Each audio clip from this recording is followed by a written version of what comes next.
Hey guys, it's 258. Welcome to another chapter of Chris's Batty family. Today we're gonna read Dawn of the Third Day. Also, I'm live streaming at this moment, so not sure that's gonna go. Probably gonna get distracted a lot. Anyways, let's hop right into it.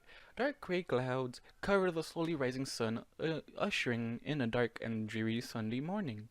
A cool gust blew through the trees of hollow shades, rustling the leaves and filtering into Chris's open bedroom windows. Seated at his desk, Chris leaned back in his chair and stretched, his back crackling loudly as he reached for the ceiling. A yawn escaped him as he rubbed his eyes, trying to get the sleepiness out of them. Groggily, he got up to close the windows, figuring the ominous clouds and strong winds meant a storm was on its way. He hadn't taken a good look at the weather schedule for the week, but judging by the dark clouds rolling in, things were going to get wet.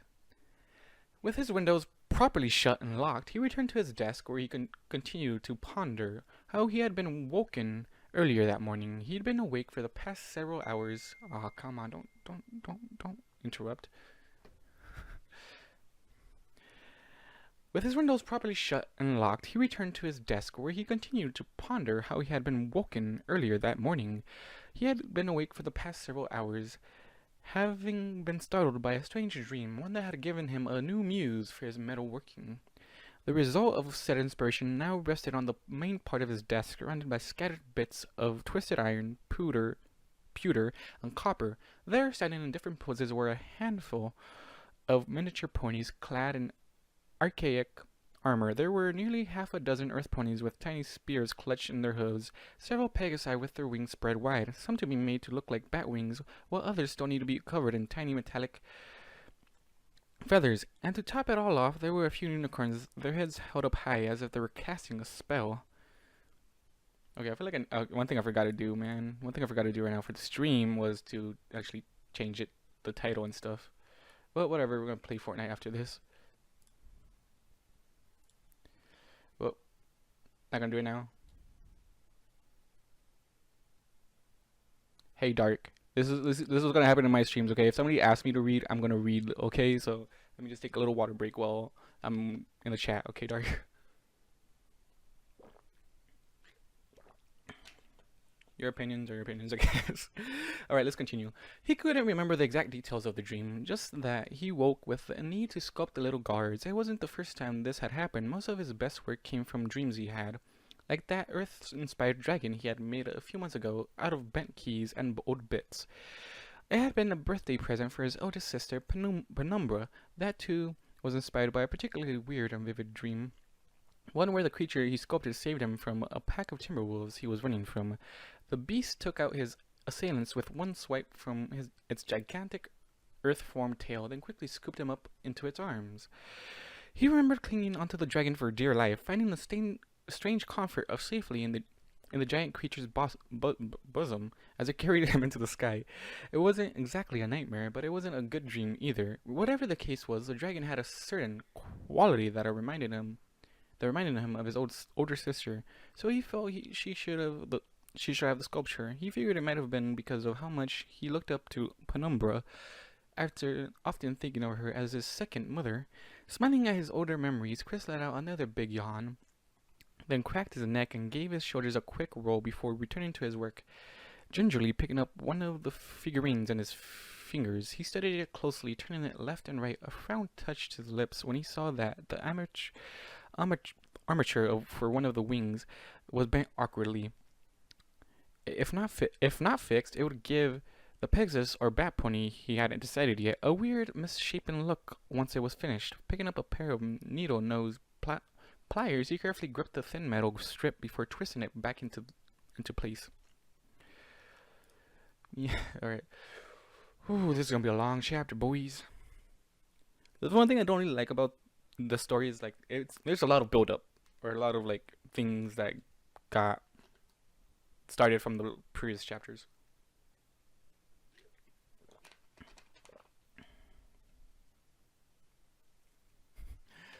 He tweaked and played with the piece of metal for a few more seconds until he was satisfied with the corrections. Placing the figure off to the side, he picked up one of the bits of scrap metal lying around the desk and grabbing a file as well. beginning to fashion it into a rudimentary little clump of feathers before he could get too far along, though. A dull thumping noise came from the closed hatch that led into his room. What? Chris muttered as his concentration was broken.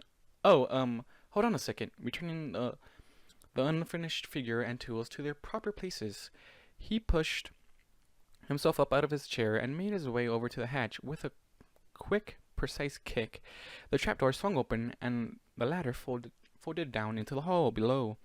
Come on up, he said nonchalantly before returning and making his way back to his desk. There was a moment of silence before the soft clip-clop of hooves could be heard ascending the ladder. After a few seconds, a night blue bespectacled face popped up and peered into the room from the hatchway, a piece of jam-covered toast in its mouth. Good morning, Ona-chan. That's always cringy to say. Moondrop mumbled out in a sing-song voice. Though the slice of toast tilted her head back and using her forehoof, she quickly wolfed down the rest of her breakfast. With that, she pulled herself up into the room, revealing a tray of food balancing precariously in between her splayed wings. I made you some breakfast, she chirped as she happily cantered up to him. Turning sideways, she presented the tray, revealing the food upon it. Boom, boom, boom. Wait, I got a question. You hope not. Why is that, dragon? Why you don't know? Why you wouldn't want to be in here? Even though you technically would be. What would you be? You would be a figurine technically, for Chris.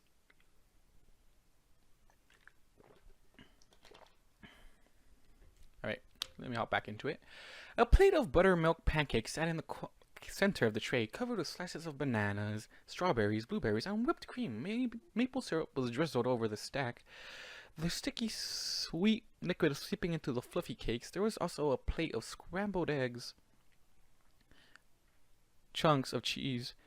Wait, what? Scrambled eggs, chunks of cheese, and peppers mixed in. Strips of bacon laid across the eggs, their edges blackened slightly. Several pieces of slightly burnt toast rested on a third plate, along with a small bowls of butter, jam, and cinnamon. A glass of orange juice wrapped in the whole ensemble nicely. Oh, excuse me. Sure you are, dragon. Whoa, Specs! Chris said in awe as his mouth began to water. He eyed the impressive display hungrily, his stomach letting out a low growl. A quick glance at the clock told him that it was 8:30 in the morning. He had gotten so wrapped up in his work that he had lost track of time, and thus completely forgotten about getting something to eat. Turning back to Moondrop, he gave her a grateful smile. It was extremely unusual for her to bring him breakfast like this, but he had a good idea why she was doing it, even though he was still wary about what had taken place the last few days. He was way too hungry to question his sister's generosity, especially when he looked and smelled that good. You really didn't have to do all this for me, Specs, he said, taking the tray off her back before carefully placing it on what little free space he had left on his desk. But this looks really delicious. At his words, Moondrop let out a happy squeal, dancing back and forth on her hooves. She's enjoying the attention and the gratitude. What are you, dragon, Woofy? Woofy, what? You turned English all of a sudden? Dark, what are you doing with a gun? It was recommending like type of gun. Then we got gun control problems now, so don't do that. Don't do anything stupid. How about that? Alright, let's continue. I know, but I really wanted it to, and I made it all by myself. Wait, what? Okay, I don't know if I'm saying this right. I know, but I really wanted to, and I made it all by myself.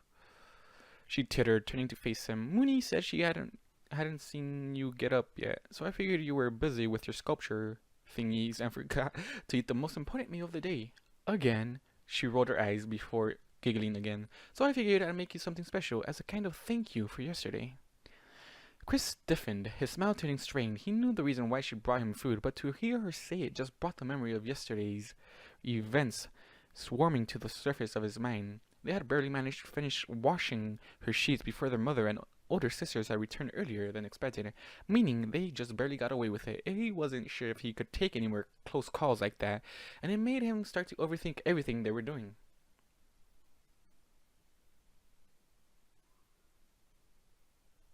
dragon. Let's not get into that right now, okay? It really wasn't that big of a deal, honestly, he stammered. I was just, you know, helping you out. Right, like how it was really helping me when you stretched me open and looked deep inside my pussy, Moondrop teased with a giggle. What the heck? That was just I mean, I was just trying to Chris tried to counter as his cheeks reddened, but he didn't really have an excuse. He knew there was no defending it. He enjoyed himself just as much as she did. So it wasn't all just for her. It's okay, Uni-chan, she said, leaning in to give him a quick kiss on his cheek, which brightened his blush. I was just teasing you. Right, Chris said as he touched the cheek she kissed. Even with how conflicted his emotions were, he was still enjoying the attention, but that caused him to cringe at himself. Oh, damn, man. Why are you guys talking about guns all of a sudden? I know Dark brought it up, but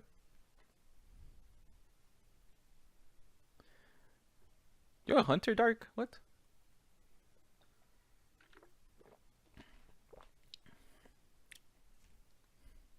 Anyways, I can't believe how far this has gone. I slept with another one of my sisters for Luna's sake. He groaned quietly under his breath as he looked over the amazing breakfast platter before him, thinking that somehow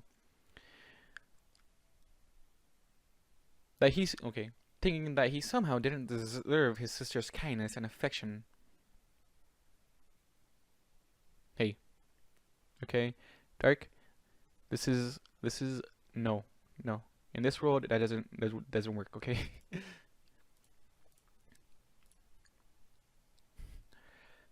It was bad enough when it was just Mooney, but now I've gotten Specs wrapped up in this too. Well, that was technically Blue Moon's fault for telling her what happened. Worry began to well up in his chest, yet he was unable to figure out why. Both of these had been fine with it. In fact, they had both asked, no, pleaded for it. So why did it always feel like he had done something wrong? Was it even wrong to begin with?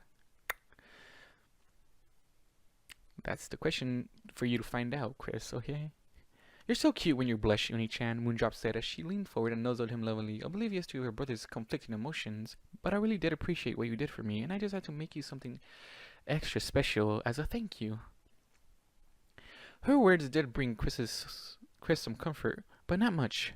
I actually had fun making this for you, she continued, leaning back to give him a warm smile, but soon her ears slapped back as her confidence started to wane. She looked back to the food and studied it for a moment, tapping her chin with a hoof.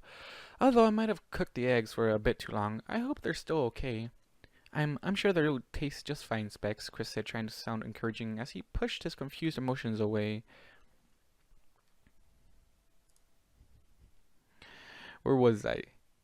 Pushed his... Wait. I lost my place, goddammit. Yeah, distractions when the chat is just right next to it.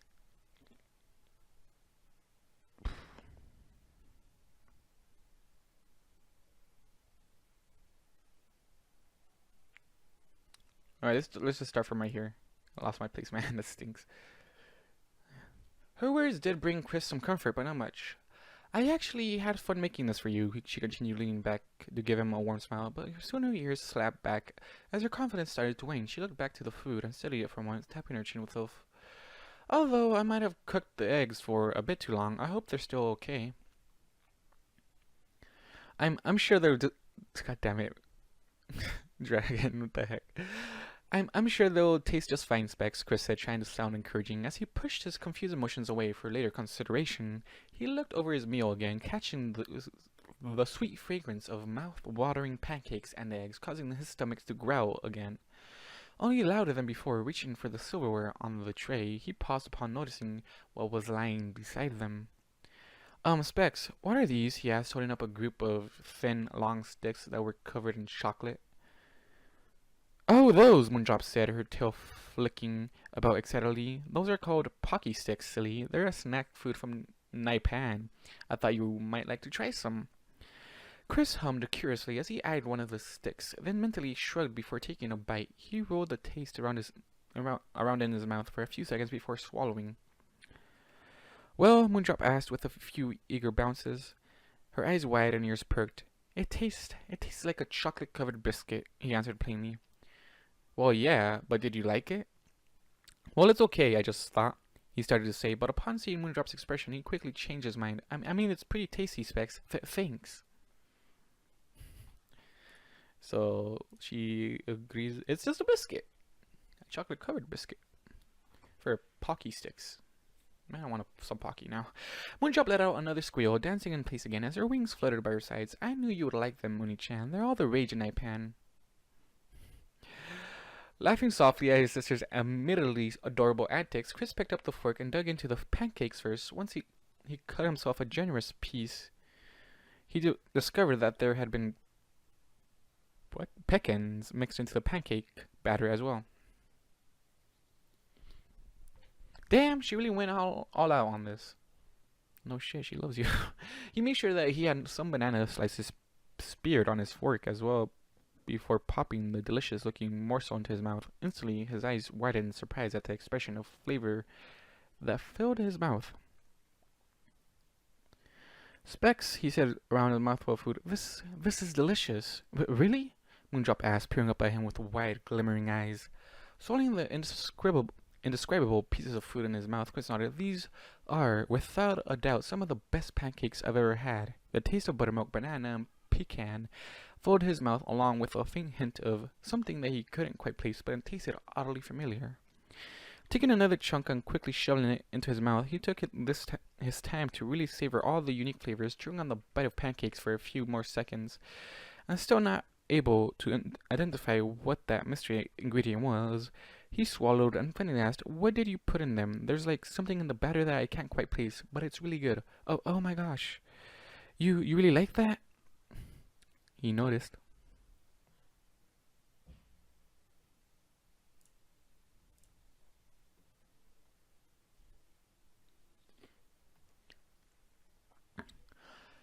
Yep, it's not fun, Dark, I know that. Chris gave her an odd smile before chuckling, picking up another bit.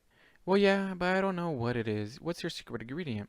Well, it's, she started to say, fidgeting nervously with her hooves. Well, it's just Mom's usual recipe. Come on now, don't give me that, Chris said with his mouth full of pancake. They're way... Okay, what am I saying? I'm getting confused. I'm getting distracted by the chat and all this, but I'm enjoying it.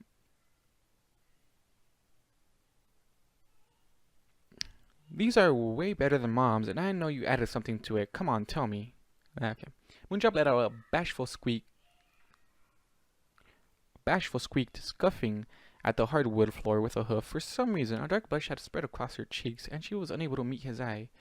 You know, eggs, flour, butter, some salt, baking soda, buttermilk, pecans.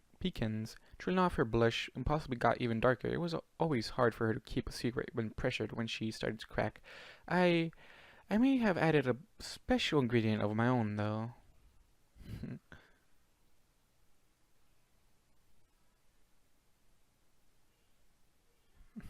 What? Dark? What? He's a people hunter. That's just not really good. Man, kids. Oh yeah, Chris hummed curiously as he took another bite. So what is it? Come on, you got to tell me. Moondrop opened and closed her mouth wordlessly, her face practically on fire. Her glasses were even starting to steam up. You see, I added a really special ingredient that came from a very special place. Deep within my heart.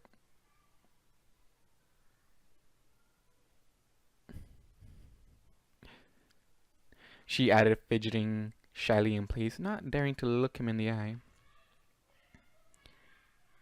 My god, man, kids these days, man, they don't shush. I know it's a party going down. That's probably why I don't want to read it, because there's a party. Whatever. Yeah, Chris said as he took notice of his sister's strange behavior, the sight worrying him slightly. And what is the ingredient? Moondrop squeaked again and turned away, placing a hoof over her burning cheek. I added my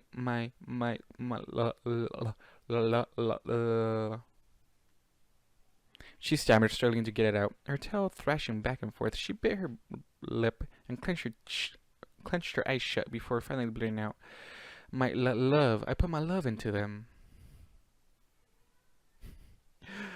Uh, that's not good. Chris froze and his eyes widened. Another forkful of pancakes halfway to his mouth. Instantly, he recognized the mystery flavor as that of a slightly tangy blackberries. No, she didn't. Taking a seat on the floor and placing both her forehooves on her cheeks, Moondrop shook her head about as she giggled wildly.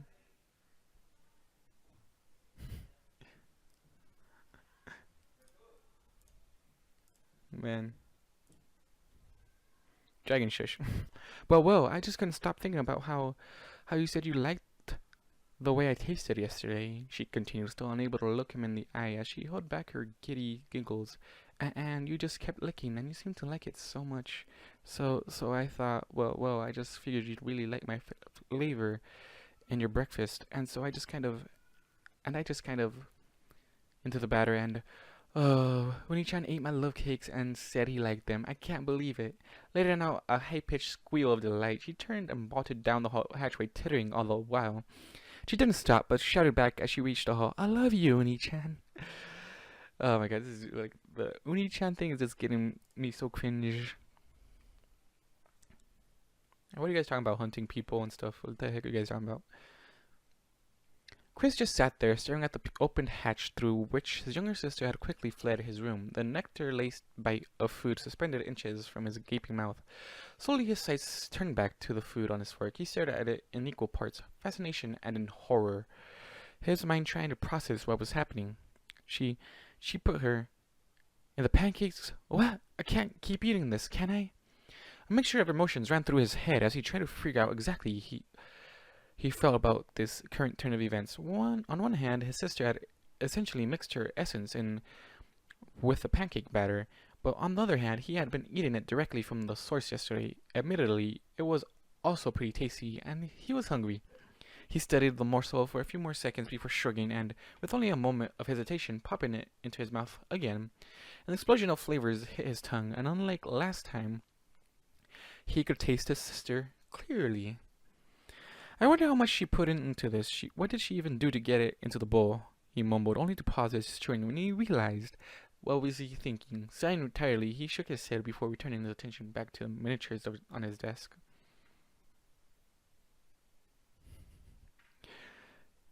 The heck? Alright.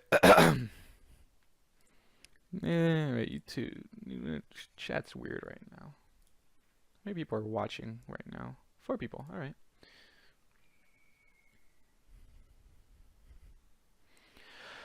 Trying to put what his sister did out of his mind, he continued to work on his project for the next hour or so, occasionally pausing to pick up the breakfast Moondrop had graciously made him. The eggs were indeed a little burnt, but the mixture of mushrooms and peppers definitely made up for it. The bacon was cooked just the way he liked it. Overall, she did a good job, and as sickening and perverse as it was, he didn't mind the little extra flavoring that she had added.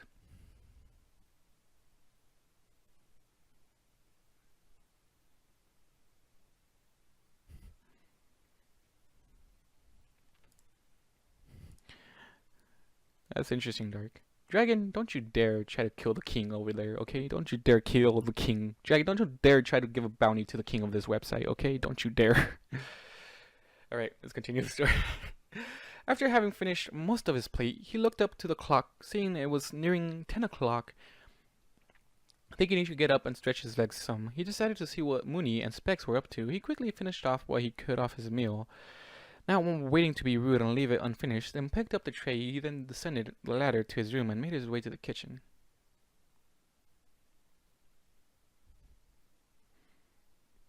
Silverware and empty plates clanged together as he made his way downstairs, walking through the almost eerily quiet house. He lazily deposited the dirty dishes into the sink with a somewhat loud bang that echoed into the empty rooms. Before glancing around, a book was open on the counter, several pieces of paper strewn about it, along with a notebook filled with notes.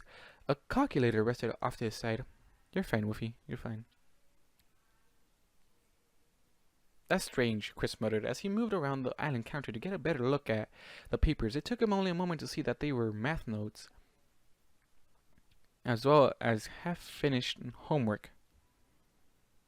Why would Winnie leave her homework out and about like this, he wondered aloud. It was a little odd considering Blue Moon was never one to just leave her precious work lying around like that. Too often one of their siblings would accidentally spill juice on it, or put it away into some random bookshelf, or just hide it to mess with her. Years of this had instilled an almost predatory instinct in Blue to protect all her belongings, not just her homework.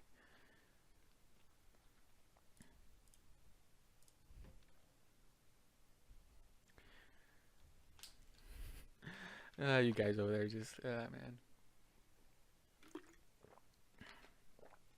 Like I say, people are listening to this. Chat's fun.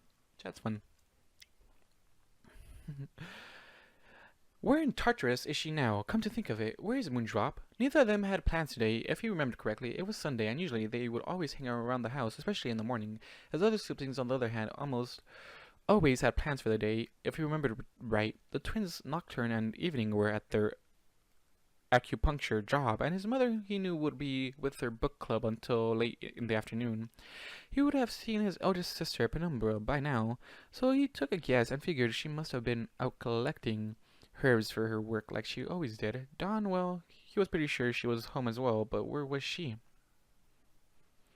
Mooney, you around, Specs? Dawn, he asked, glancing around at one last time, getting no response. He shrugged before exiting the kitchen. He was about to leave, but then stopped and looked back at Blue's scattered work.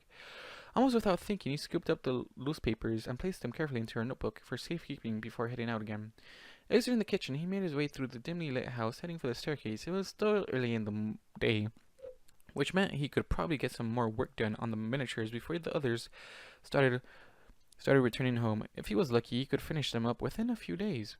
Despite the house having 5 floors total, the stairs ended at the 3rd floor. They opened onto a common room-like space that was filled with a coffee table, bookshelves, and a few beanbag chairs, as well as nearly a dozen or so pictures hung up on the wall. To get to the 4th and 5th floor, one had to walk down a hallway to a secondary flight of stairs that would lead them upward, and a newer addition to the home once their family became too large for the original 3 floors. What the heck, Dragon? Walking down the hall, Chris passed by several doors that lined the interior wall. There was a bathroom, a linen closet, a room that was more storage than anything else, and the guest bedroom. Walking along, he hummed softly to himself, his mind already upstairs with his projects as he planned what he was going to do. He was so lost in thought that he didn't notice the second-to-last door creak open. As he walked, he heard the sound of something zipping through the air before he suddenly couldn't move anymore. Quickly looking down, he saw a thick rope had wrapped itself around his chest and arms, and his eyes widened immediately, letting out a startled yelp. He had no time to react before he was yanked back, falling flat on his ass as he was pulled into the blacked recesses of one of the rooms he so carelessly passed. "No, I'm sorry!" he shouted as blackness surrounded him and the door slammed shut behind, sealing his fate.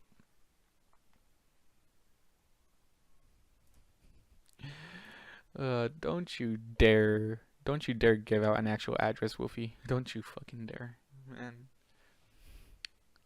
Or Dark. Actually, none of you do anything. God damn it. Unable to see in the pitch black that crowded his vision, Chris whimpered in distress as he was jostled about by his unseen assailant with expert levels of execution, coils of rope wrapped around his wrists and ankles, binding them together. He struggled against his new restraints, but before he could test their strength, the sound of leathery wings flapping filled the room as he was hoisted up from his bindings. His captor let out a strained, angry grunt and then tossed him through the air onto something surprisingly soft. Wait, hold on, He started to cry out, only for something to land on his stomach, knocking the air from his lungs. Blinking back tears, he stared upwards through the darkness to find a single glowing violet eye glaring down at him, the other hidden behind a current of long black bangs. If Chris's heart wasn't racing before, it certainly was now. He might not have known what he did to bring on her wrath, but he knew he was in trouble. In the back of his mind, he kicked himself for passing her room so carelessly, but it was too late. There was only one point in the house that he never wanted to cross paths with during Estrus season, and that, alright, it's heat season. Totally forgot that was the main point of the story. And that pony was now currently staring down at him with a burning eye of pure hate. Hey, Don, he stammered out, shaking nervously. What's up? You, her rough, ice-cold voice growled as her only visible eye narrowed. The pressure on his stomach increased as the weight shifted forward. Swallowing audibly, Chris tried to put on an innocent smile but failed. Me? What about me? Man.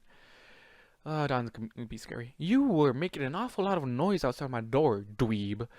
Don growled out, a pair of fangs flashing in the dark, prompting Chris to cower, banging around with dishes and throwing them into the sink. I could even hear you stomping up the stairs all the way from the bathroom floor.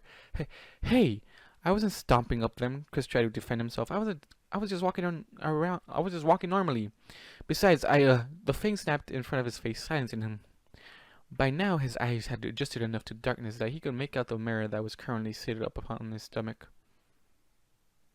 Dawn had a stereotypical dark gray coat, a more common color for most bat ponies. Her medium-length black mane was shaved on the side, the rest coming down to hang off the left side of her face. Her beautifully bright violet eyes were framed by a thick layer of pure black eyeliner that even continued onto her cheeks in little spiky points. She painted two little black hearts on her right cheek and wore some gray makeup to try and hide the darker gray freckles that spotted her face. But some kids yelling. But some still poked out and were clearly visible. Both of her ears were pierced with two bars at the top and one skull that rested at the bottom. Her bottom lip was pierced as well, with a single silver ring right in the middle to match her other accessories. She was decked out in one of her usual outfits, a black shirt that covered her chest and forelegs with a pink and black pleated short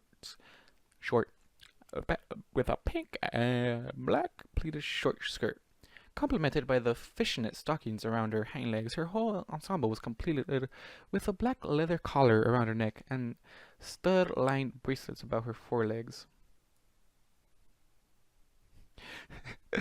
Dragon. Not quite there yet, buddy, but we're close. We're close, man. That's all that matters right now. We're close.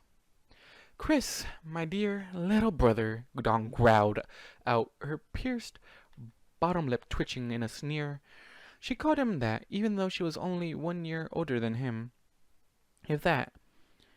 You know that I tolerate. Wait, what? You know that I tolerate you, but you can be a real pain in my flank sometimes. You know that? You out of every pony in our family should know better. Chris stared up at her, genuinely confused. He knew she was angry at him for supposedly making too much noise, but other than that, he was at a loss for what he did. What do you mean? What did I do?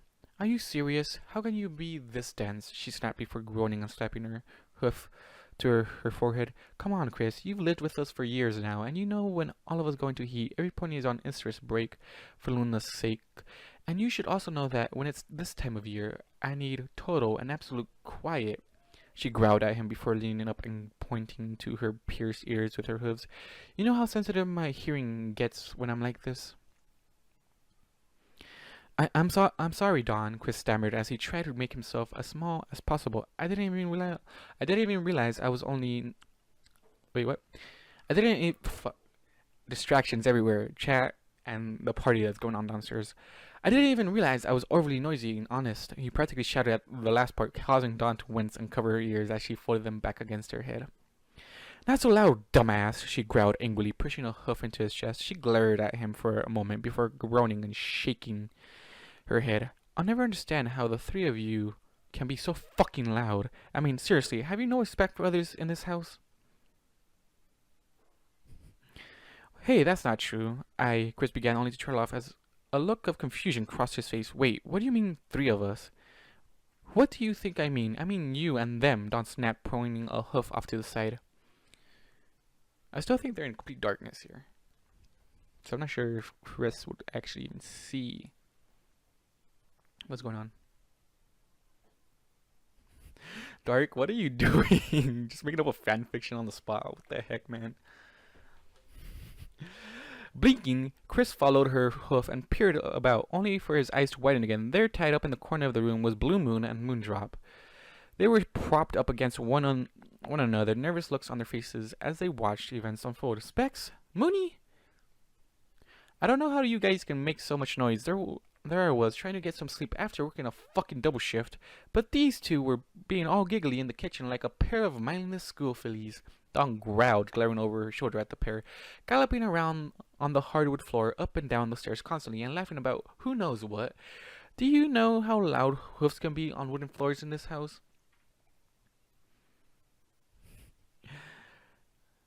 She is pissed.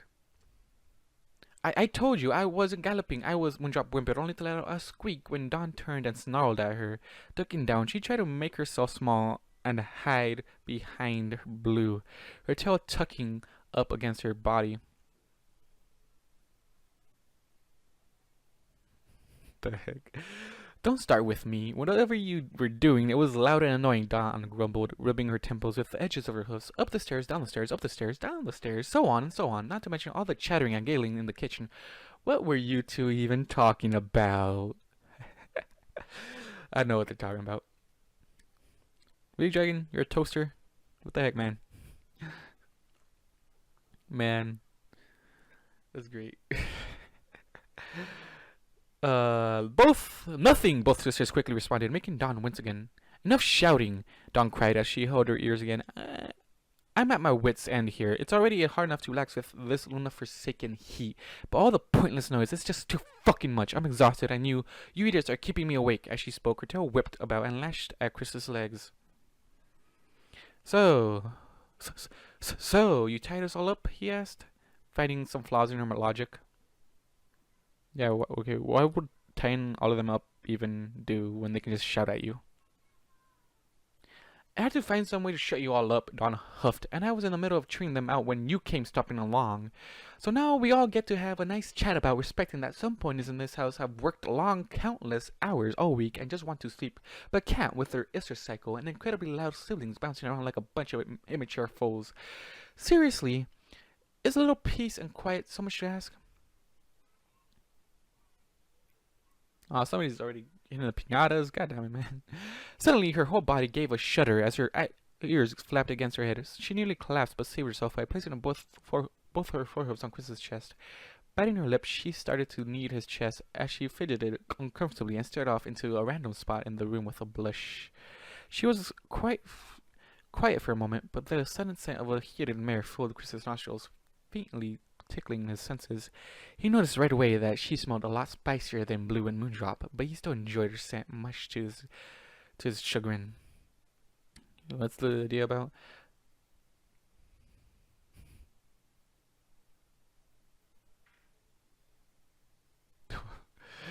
God damn, Dark over there being all crazy. Alright. You guys are... chat's being interesting right now. Alright. Great, now I'm getting worked up again, Dawn muttered darkly with a sigh, her hips shifting slightly. I can smell you, and it's... she whispered, but then growled angrily. Great, this is just great. It took me nearly an hour to get rid of this with my stupid cooler, and now it was all for nothing. I'm never gonna get to sleep with my room smelling like what? Chris asked as she trailed off, but she said nothing while she stared blankly into the dark room. Her head slowly turned as her nostrils flared every now and then. Soon a frown started to appear across her face. Wait, Dawn said as she turned to her brown siblings, taking in a big whiff of air through her nostrils. What? Blue asked wearily. I can't. Why can't I? Dawn muttered before taking another deep sniff, her scowl deepening. Why can't I smell anything coming from you two? Both Moondrop and Blue stiffened, their eyes going wide at her question. Excuse me. But what do you mean? Blue asked, grinning nervously. Blue, you're in big trouble. Oh shoot. Excuse me. You're Estrus, Dawn snapped, eyeing the two of them curiously. I can smell Chris's his musk, but I can hardly smell anything coming from you two. Both of you should be the smelliest things in this room. Moondrop squeaked in surprise and looked away as her cheeks glowed with bright rose red.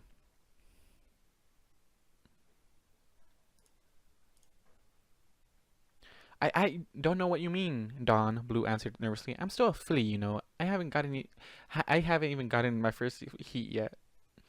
You think I'm stupid, Dawn deadpan? You were just bitching a few days ago about your first heat. We even talked about it, remember? Blue cringed, but didn't say anything else, knowing she was caught in a bad lie. Something's not right, Dawn said, her eyes narrowing at her sister's silence as she continued to study the pair. Come to think of it, why are you two so overly cheerful today, especially this time of the year? Why aren't you both in your rooms writhing in pain and trying to get some sleep like me? Uh, Honestly, we don't know what you're talking about, Moondrop stammered out. We're just happy because it's just, you know, such a lovely day outside. Dawn gave a Dawn gave her a blank look before turning to the closet window in her room. She leaned off Chris slightly and stretched her wing to wait, what? She leaned off Chris slightly and stretched her wing out to grab the string to the blinds. Lifting the blinds slightly, she revealed a dark and cloudy day. Heavy rain fell from the sky as the howling winds whipped the trees back and forth. Branches and leaves jerked about as small pieces of loose debris were tossed around in the air like they were nothing. Grunting angrily, she let go of the blinds, letting them stay open slightly as she turned back to her cowering sister. I have to give you that. It's a nice day out, but that still doesn't explain why you both don't smell like a cart full of rotten fruit. It's Estrus season. You two should both be suffering like me, but you're not. She growled, glaring down at the two from her position on Chris's stomach. Something's not right here, and I want some answers now.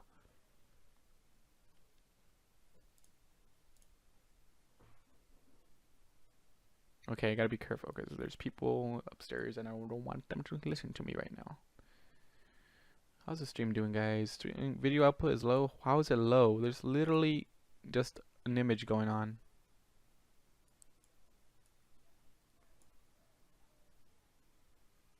Hello? People still here?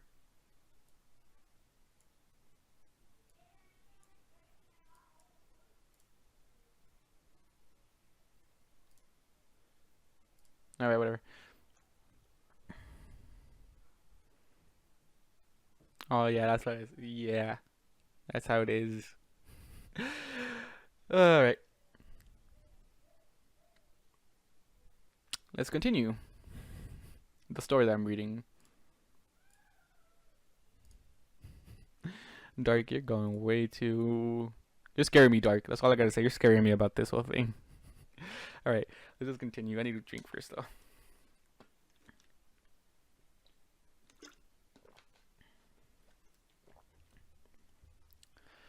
The shout caused her younger sisters to jump. Well, it's just that, you see, we... Moondrop started, but was interpreted when Blue elbowed her in the stomach. I can explain, Blue quickly shouted in a whisper, as to not hurt Dawn's ears. Well, Dawn asked after a long moment of silence had passed. I borrowed Moondrop's cooler this morning after she, showed me how to use it, Blue offered tentatively, only to trail off as she realized how unbelievable her words sounded. Your inexperience is showing, sister, Dawn sneered. Coolers don't get rid of your heat, they just treat the symptoms. You should have known that, especially if Moondrop was trying to teach you how to use one. So I'll ask again, what happened to your heat?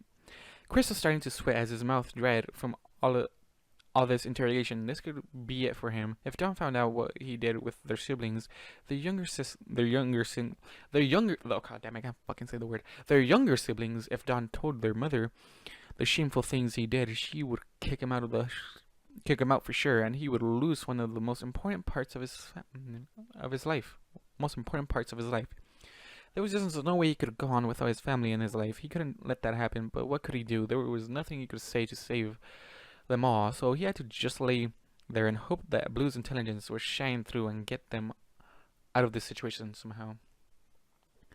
Feeling somewhat hopeful, Chris looked over to his younger siblings to see if they were coming up with a plan.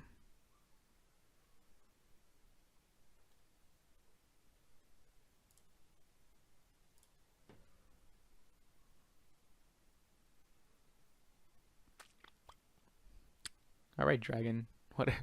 Whatever you want to be, man. Apparently I'm a robot Bonnie. I think I said that in one of the streams, actually. I just went with it. I'm going with it now. Moondrop opened and closing her mouth wordlessly as if she wanted to say something but stopped each time.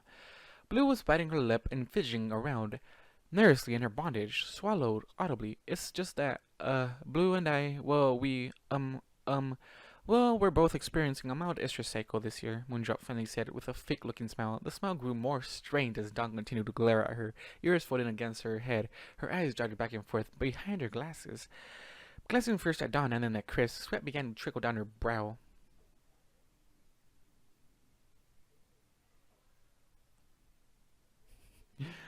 I know, chat, but you know, I'm also recording this, so we're gonna edit this together. It's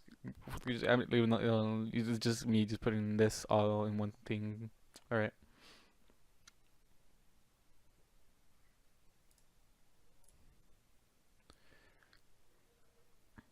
Oh, sweet Luna, I'm so screwed, Chris thought as he looked up at the ceiling, wondering if his mother would even let him live after this.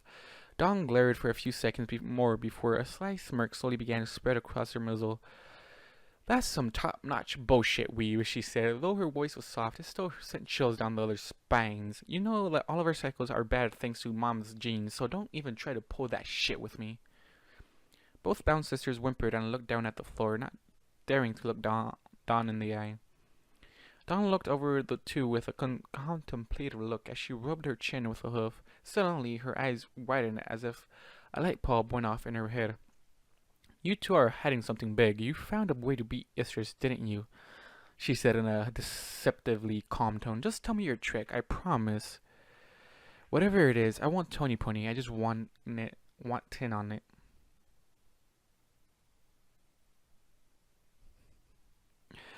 Blue frowned at Dawn's words cautiously, but Moondrop seemed to brighten up, almost smiling. Bingo, Dawn whispered softly with a slight smirk as she eyed her new four-eyed prey, causing Chris's eyes to widen wearily. I bet it felt so amazing to get rid of your heat, didn't it, Weeb? Dawn cooed in a friendly manner. Moondrop bit her lip, slinking down further behind Blue. Well...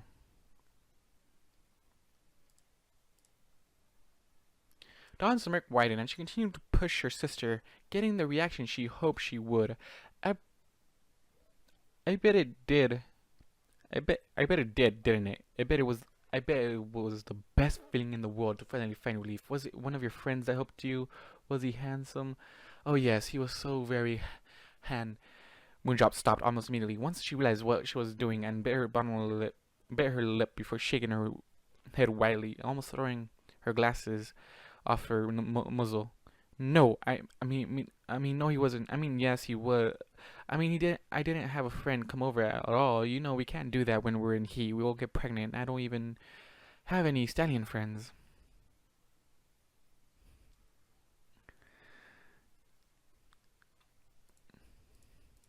How about Dark? If you're looking for a title, how about the tale of a dragon, a bunny, and a wait, what's it about again?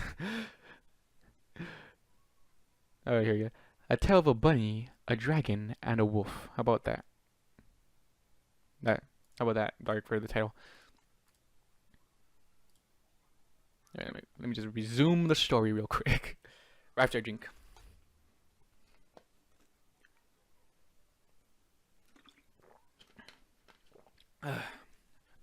Okay. My voice is becoming a little bit hoarse. Man, how long I've been reading for 48 minutes. This is how long I've been, like 2 hours, damn.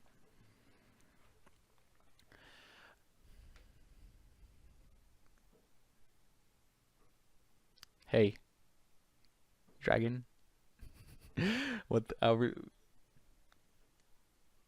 fuck you. I don't want to. Alright, whatever.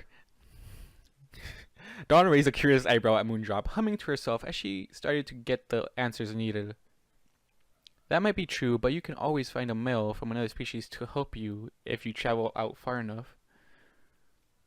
Both Moondrop and Blue gulped audibly at that. Okay, there's one thing. Dawn, you're literally sitting atop another species. You're literally on top of another species.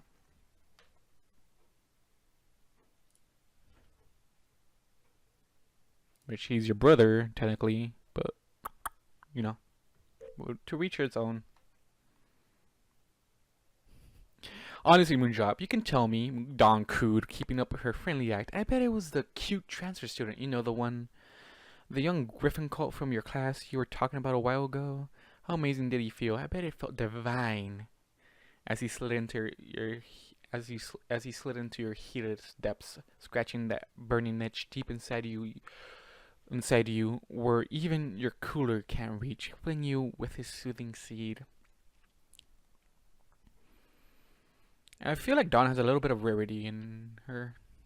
As Dawn purred blissfully, Moondrop whipped about in her binds, her tail tucked up against her body, pressing against her groin, tightly to hide her arousal. It felt, she whimpered, her hips shifting about. She could feel her will to stay silent, steadily slipping away. It felt. Specs, Blue whispered wearily, catching Moondrop's attention. You can't say anything. You have to be strong. Moondrop nodded before turning back to Dawn. I don't know what you're talking about, and I never even talked to that student. Plus, he went back to Griffinstone for Estrus Break. Wait. Dark, if you want that to be the title, doesn't mean that we have to be a part of an empire. Anyways, he went back to Griffinstone for Estrus Break. Dawn growled in anger. She was so close to breaking Moondrop, but her heat was started to drive her insane, and she was losing her patience, letting out a snort of annoyance. Her wings flared wide, the dark purple appendages appearing almost black in the gloom. You're going to tell me what you're hiding, and you're going to tell me now. Tell me, or so help me, Luna, I'll twist your teats until they fall off. I'm also asking a question, like, will we be in this fanfic? Will we be part of an empire? God damn! I also broke one of my nails, and every time I scratch my head.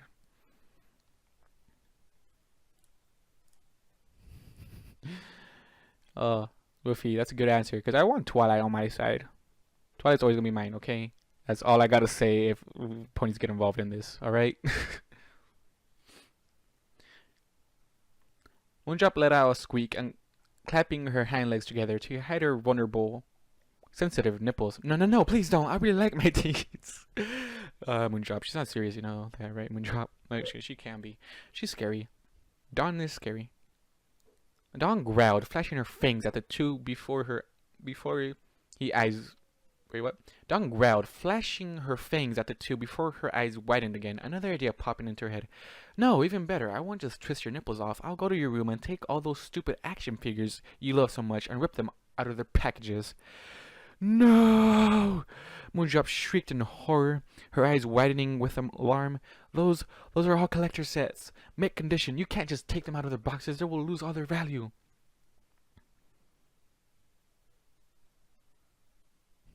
Somebody's up here. I don't want to read. It gets awkward when people are up here.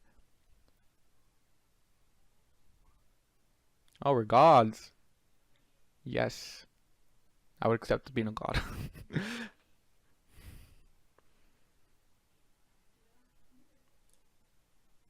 So you can't rip them out of their... Okay, no, I read that one. Lose all of their value. I feel like people that are gonna like jump into the video portion of this are gonna be so confused. Anyways, guys, all of those who are listening to the video, I'm currently live streaming this, so that's why I'm like coming in, being on completely like in and out of stuff, and responding to chat. So you know. Anyways, let's hop back into it. Then talk, Dawn snarled. I know you want to share how great it felt to find relief. Now tell me, damn it. I can't. Moondrop cried as she tried to hold back. She bit her lip almost hard enough to draw blood, clenching her eyes shut tight, doing all she could to not blurt out what happened to save her collection and tease. She could hear both Chris and Blue Moon in the background telling her to not say anything, but she wasn't that strong. She just wasn't. Moondrop took in a deep breath before quickly blurting out all at once. Yesterday, Blue told me that... Okay, she blurted this all out at once. Yesterday, Blue told me that Chris and her shared a really super kawaii kiss, and then Then they had the best sex ever, and it was the most amazing thing. So then I wanted to do that too, and I saw Chris in the kitchen the next morning, and I got so excited and begged him to help me do the sex. And then he said yes, and I was so happy, and he played with my nipples until it came really hard. And then he spread me open and looked inside my pussy, which I thought was kind of weird, but also really hot. And then he just started to lick me down there, and I couldn't believe it. But his tongue felt so good on my pussy that it came really, really hard all over his face. And then I asked him if I could suck his cock, so I let him fuck my throat, and it was the hottest thing ever. And I almost came from that. And then my heat was burning like it never burned before, so I turned around and let Chris fuck me. Fucked me so hard and so good. I came really, really, really hard for a third time, and he came inside me, and it was the fucking best thing I had ever felt in my entire life.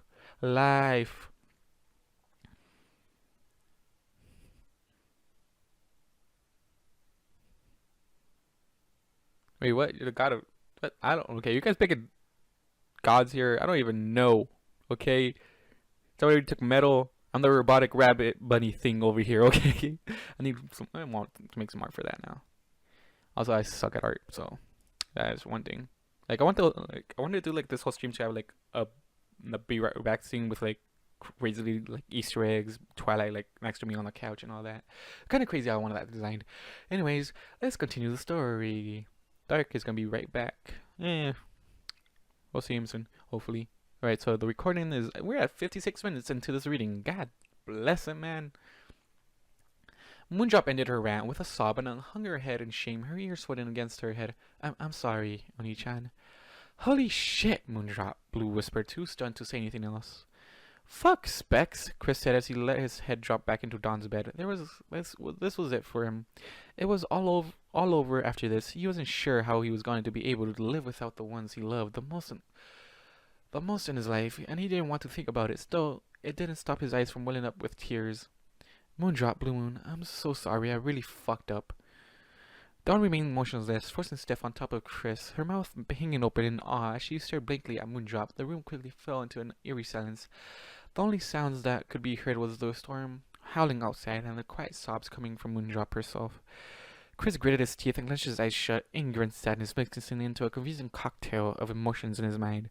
There was no way in Tatras this would end well for any of them. He knew Dawn would tell their mother or even their other sisters about what she discovered, and that would be it. The end of his life as he knew it. Even though he was angry with Dawn for what she did, he realized that he couldn't blame her what they were doing. No, what he did with his younger sisters was completely wrong, and he knew it. Yet he still participated. He had no excuse since he was the older of the three. He should have known better. Chris, you were helping your sisters out. They begged for you, okay? That is easy enough, okay? Dawn must really think low of me right now. It depends. Because I'm pretty sure every one of your sisters loves you to death, Chris, okay? So, lucky you.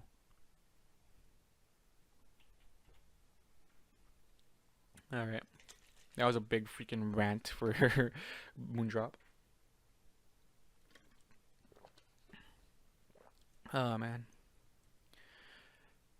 Chris bit his lip and fought back more tears as memories of his older sister flooded his mind. He could vividly recall how she helped him deal with a group of bullies that used to pick on him when he was younger. Her words still rang fresh in his mind.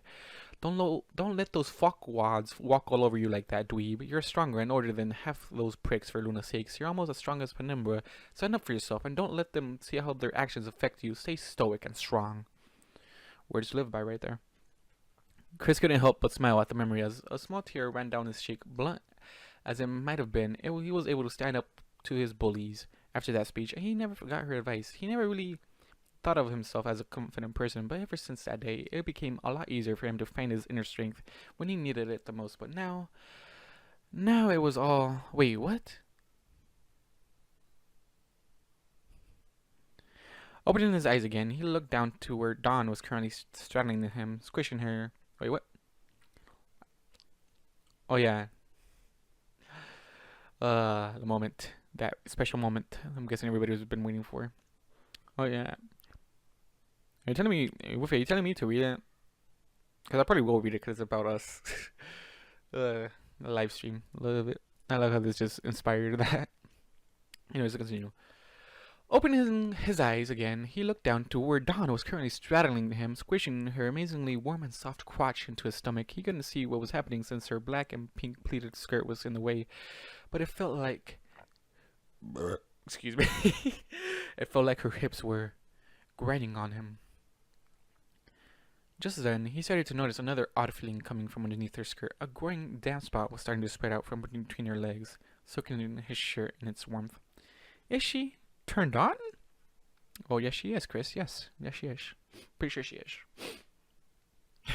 Alright, Wolfie. Probably will, you know. Chris silently tilted his head up, his eyes slowly coming up to meet Dawn's, who was now looking straight at him. He flinched back in shock once their eyes met, but he then furrowed his brown... Wait, what? He was now looking straight at him. He flinched back in shock once their eyes met, but he then furrowed his brown in confusion when he didn't see a burning anger behind her bright violet eyes like he was expecting. Instead, he saw what looked like sadness. Is that true, Chris? She practically whispered. Picking up in bewilderment at her complete change in mood, he just lay there, not sure what to say at first. Was she just so disappointed with him that she couldn't help but cry? Whatever the case may be, he started to see her new question as a chance to deny everything and try to lie his way out of this. I don't know, Dark. I don't know how God I should be, honestly. Look, buddies probably. I'm not sure. To lie his way out of this. He could say that Moondrop was running on one of her all-nighters while riding... Wait, what? God damn it, Dark, you got me confused. He started to see her in new question as a chance to deny everything and try to lie his way out of this. He could say that Moondrop was running on one of her all-nighters while writing her more lewd fanfictions, so she was just delirious and tired. Yeah, that could actually work.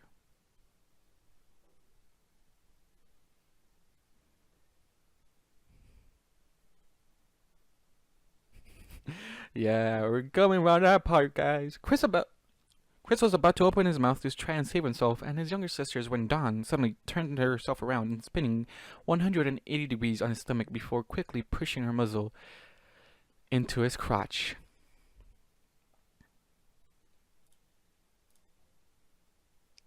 Hey, he shouted as she pressed her snout right into where his soft member was before taking a big whiff. Her body shivered once and she shot up again, her eyes wide in disbelief. It is true, she almost whimpered sadly, but soon her scowl came back as she whipped her head back towards her still bound sisters. I can smell both of you on him. It's really not what you think, Blue tried to protest one last time. So that's the big secret, huh? Dawn growled, her wings flapping in inauguration. You two used our brother's semen to quell your heat. Wait, Dawn, listen, Chris pleaded, grabbing Dawn's attention as she turned her glaring eye down at him. He knew there was no saving himself now, but he wouldn't let his younger siblings suffer as well. He wouldn't let their lives be ruined the same as his. They had nothing to do with this. It was all my fault, and I take full responsibility. I know you're upset, but there's no reason to get angry at. How could you? Dawn snarled, venom dripping off her words. Chest full. Wait, what? How could you? Dawn snarled, venom dripping off her words. Chris felt a painful sting in his chest. He knew she was right. I know I was stupid, and I should. How could you help both our sisters with their Estrus and not include me? She continued, sounding hurt, her angry scowl deepening as more small traces of liquid started to build up around her eyes. I know, Dawn, I was responsible, and Chris stopped mid-sentence and blinked a few times, running over what she said in his head a second time. Wait, what? Chris, this is the problem with you right now. Not in the chat. The story, Chris. You think your family's gonna just kick you out for doing, I guess, what they asked? When they all love you to death and would not let anything happen to you. Okay, Chris? Alright, get that through your head. You're worrying about this for no fucking reason. But your morals is what makes you thinking. Also, you're not really technically related to your sisters, okay? You're a human from another world that got adopted into this family. Alright? So enjoy it. Also, you've thought about your sisters more than once in this way, so you better enjoy it.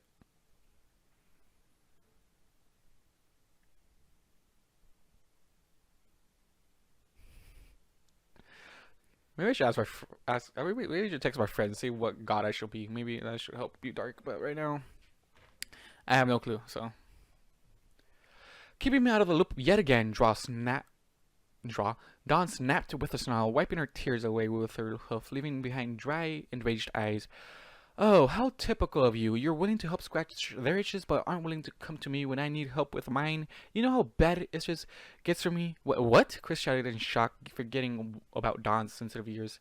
She winced and folded her ears back, but kept her scowl as she glared down at him. Instead of yelling about being quiet like he thought she would. Hey, what? Yeah.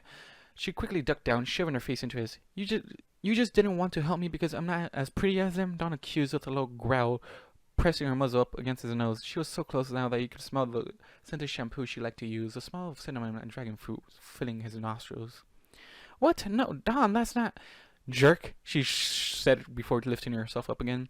I'm suffering here too, you know, she continued through her clenched teeth, her fangs glinting in a flash of lightning from outside. Do you know what it's like to have ears as sensitive as mine during Estrus? Do you know how often I've had to sit here and listen to our other siblings clopping themselves off? Do you know how much worse that makes my hate to hear every morning as they get off in the rooms, including you? Chris tried to reply, feeling his embarrassment shoot up at her sister's admission to hearing him jerk off. No, I'm gonna text my friends. Oh, maybe the god of ice. I love ice. That's something that could be. I'm gonna ask my friends, see if they have any other good ideas other than bunnies and ice.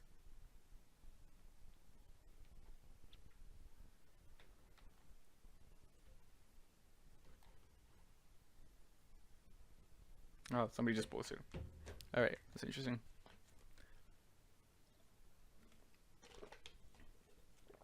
All right. Quick question. Oh my god. Why do we retract that, Woofy? It's fine.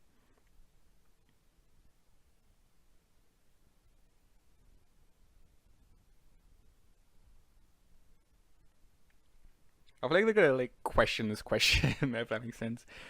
Quick question. What type of god shall I be? That's all I'm gonna say. No context behind it. Alright, back to the story. You know how many headaches I get from all the loud noises I've suffered through in this house? She continued in a soft, angry whisper, dripping with venom. Chris swallowed audibly as sweat started to build up on his brow. Here I am, every year, sitting in this lonely dark room, writhing in pain as my heat continues to challenge my sanity, and you're over there willing to help Moondrop and Blue with their Estrus, but not once did it ever cross your fucking mind to come and help me.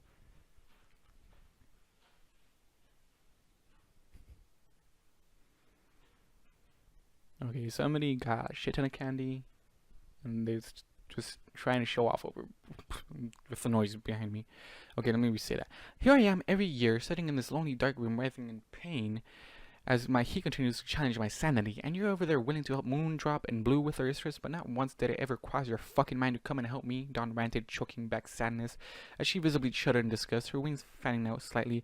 I can't believe this whole time you have been filling them with your baby battler, but you didn't want to do the same for me, even after all we've been through. But wait, I thought you had a cult friend, Chris managed to blurt out, the only thing he could think to say, causing Dawn to wince again at the volume. It doesn't work like that, dweeb, Dawn snapped. I can't just let him come inside me without the proper herbs or spells, one of which is almost impossible to get if you don't know a good friend. And do you really think Penumbra would just hoof over rare and expensive herbs like that to one of her younger sisters? I don't. And do you see any unicorns just walking around hollow shades, willing to let two bat ponies they don't know fuck each other's brains out with one of their contraceptive spells? Plus, my cult friend isn't even around anymore, jerk. He left me months ago for some prissy pretty little princess cheerleader bimbo slut. Goddamn, a lot of freaking words. Months ago, Chris said in surprise. Why didn't you tell any of us? Like any of you actually care, Dawn snapped back. They're your family, Dawn. They fucking do care. Alright, Dawn. You got something going on with you that your brain just put in your mind. And Chris has his morals to play with, I guess. Right.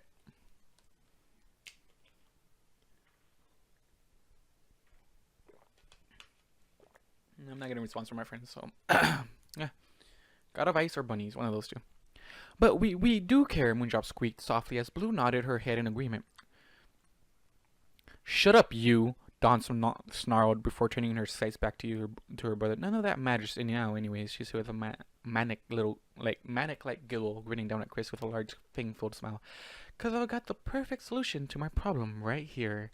She paused as she leaned back, placing a hoof on Chris's crotch, triggering a startled gasp from him. That's right, my own personal sister fucker, she giggled as she scooted her hips down, letting her soft and warm crotch rest just on top of his soft member. She started to move her hips back and forth, gently rubbing him through his pants, bringing some life into his limp dick. Oh, what's this I feel? Is somebody getting excited? She purred. Dawn, wait, you don't understand.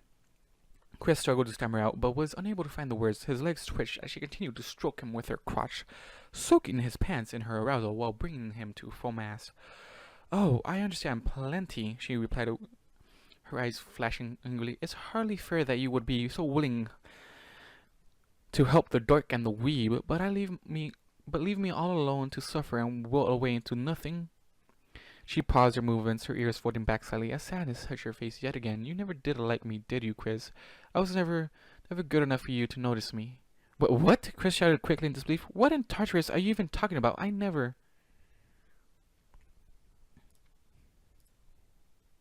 Suddenly, Dawn lurched forward, interrupting Chris as her lips pressed hard against his eyes widened in shock. As his sister kissed him, her lips parting as her tongue caressed his teeth. Demanding entrance without even thinking, he opened, letting her warm, wet muscle collide with his own. Her experience showed as she explored his mouth like no pony had ever done before, letting her long bat-like tongue touch every nook and cranny in his mouth. His eyelids started to fall slightly as he began to enjoy their taboo embrace. But as soon it had started, she leaned back just as quick, breaking their kiss. She stayed there panting for a short moment as she looked down at him with impassioned lust in her gaze. I'll prove to you how good I am, she breathed. I'll make you wish that I was your first, and I'll get to hear you moan without a wall between us. Before Chris could even respond, Dawn grabbed his bound arms and yanked them above his head, tying them to the headboard of her bed with the excess rope. Dawn, Chris whimpered nervously. What are you doing? Getting you ready for the best time of your life, Dawn sniffed, trying to sound confident, but the wavering crack in her voice shattered the illusion. You helped them with their heat, now you're going to help me with mine, and I'm going to make sure you love it. At that, Chris's eyes widened in alarm. Dawn, wait, let's think about this. What if one of our sisters come back and hears us? We can't just...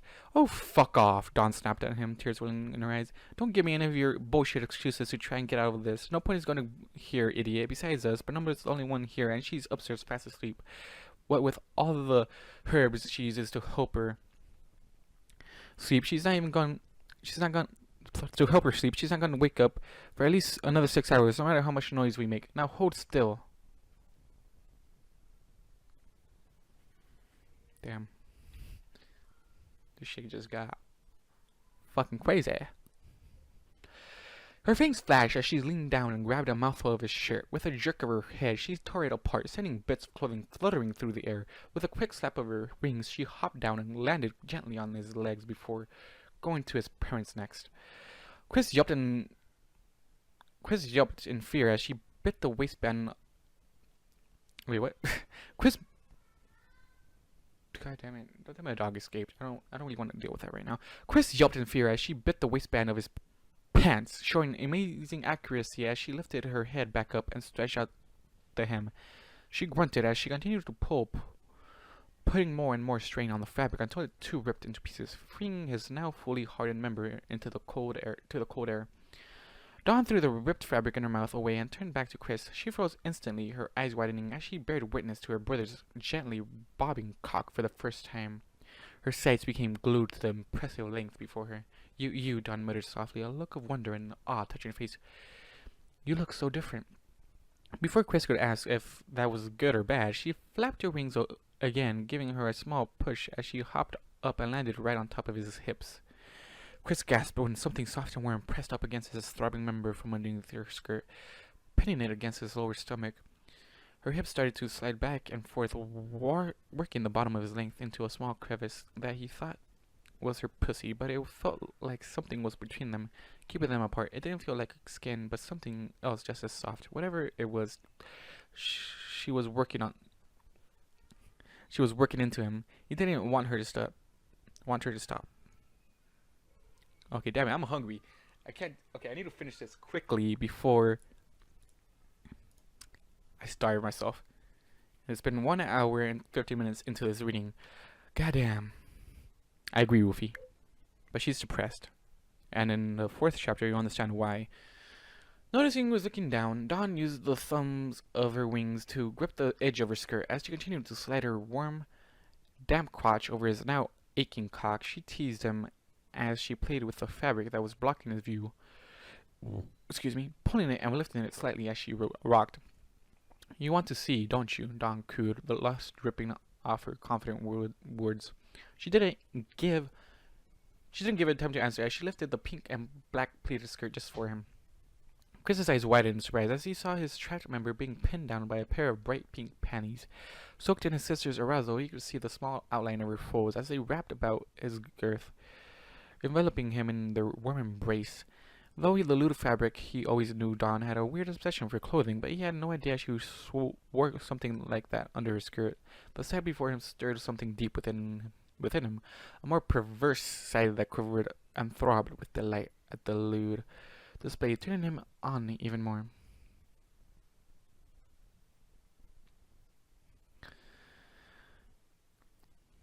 True. A gasp and a giggle escaped Dawn's lips as she felt his shaft pulse strongly between her puffy lips.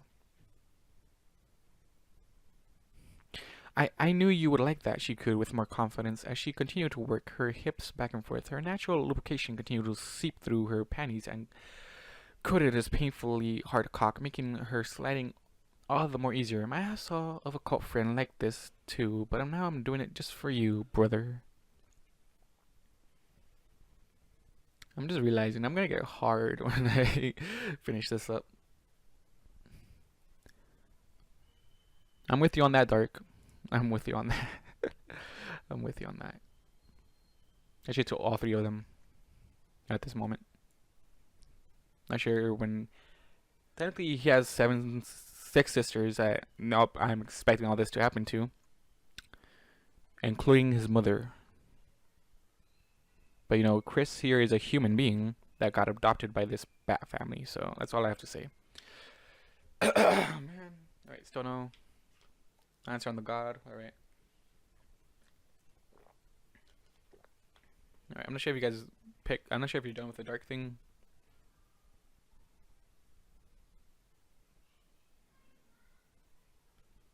I'm not sure. I haven't been checking who was watching.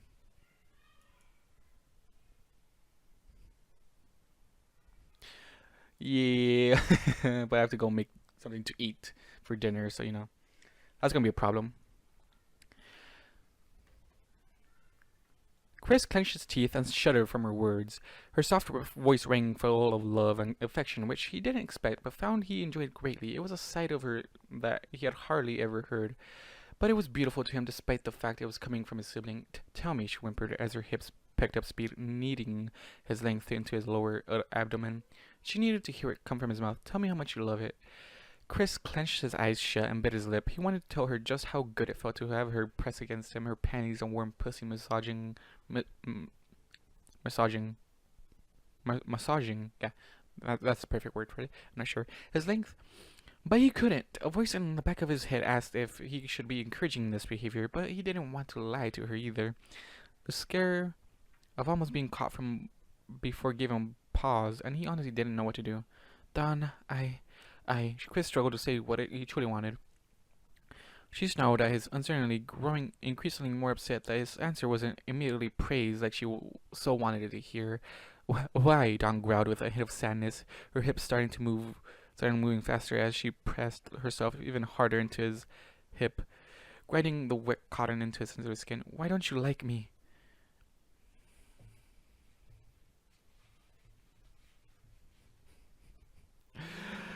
Man, I'm not sure, Wolfie. I'm still debating on that. And goddamn, man. Family fuck time. Yes, dark. Yes. Alright. My voice is becoming a little bit hoarse, and it's almost 3 hours for this fucking stream. Chris threw his head back, moaning as his hips reflexively bucked into his sibling's slippery mirror. He pulled at the ropes, restraining his arms, wanting to respond, but the pleasure she was giving him was almost too overpowering for him to think straight. I know what you will like, Dawn sobbed through and gritted teeth. I know what all stallions like. With that, she slowly brought the edge of her skirt up with her mouth before quickly biting it in her fangs, stopping her walking motion. She kept herself steady as she lifted herself off him, breaking their contact, much to his disappointment.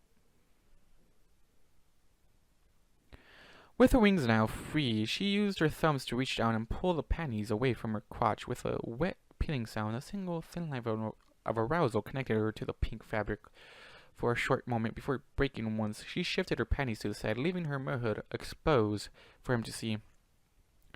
You'll love this, little brother, she cooed, using her other wing to maneuver his member, moving it until his underside was pressed firmly between her folds like before, only this time with nothing between them. Chris shivered at the direct contact, but just when he thought she was done, she peeled her soaked panties back over herself, trapping him between the fabric and her twitching mirrorhood. Holy fuck, Chris breathed, his eyes widening as he stared blankly at the lewd scene before him. His member was tightly wedged against his sister's burning entrance by the soaked panties. She even leaned back to give him a better view, letting him see the outline of his cock through the wet cotton. He could feel the added warmth of her tight, puckered anus as it pressed into the spot between the base of his shaft and testicles, causing him to groan. She was even using part of her rump to please him, her cheeks squeezing at his cock in such a way that his toes were already beginning to curl.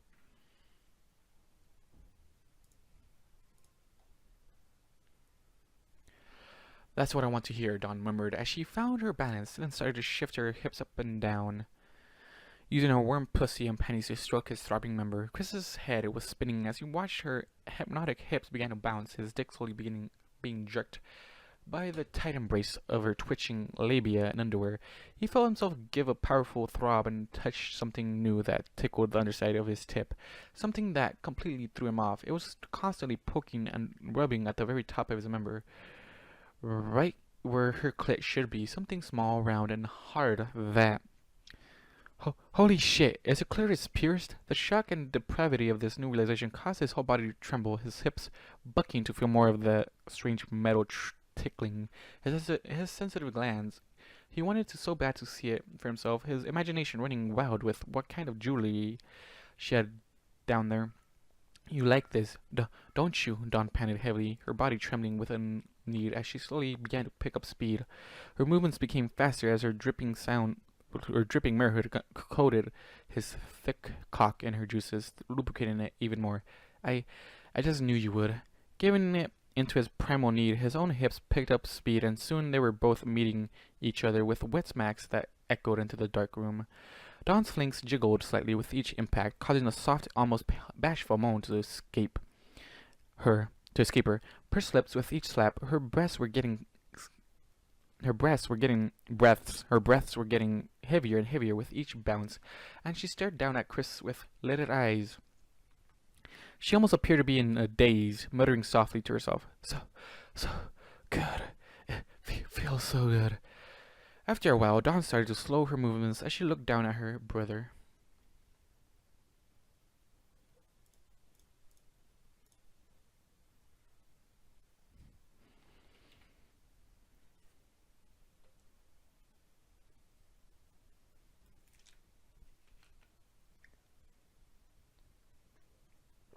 Alright.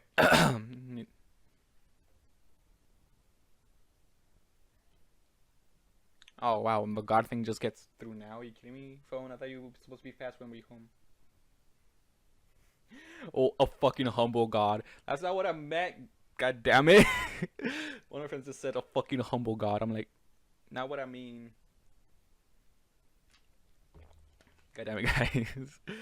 I'm on that. The story's getting into the climax. Uh,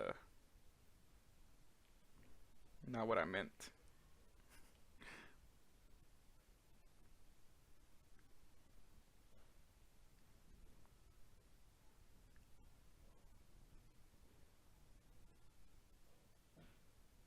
There we go.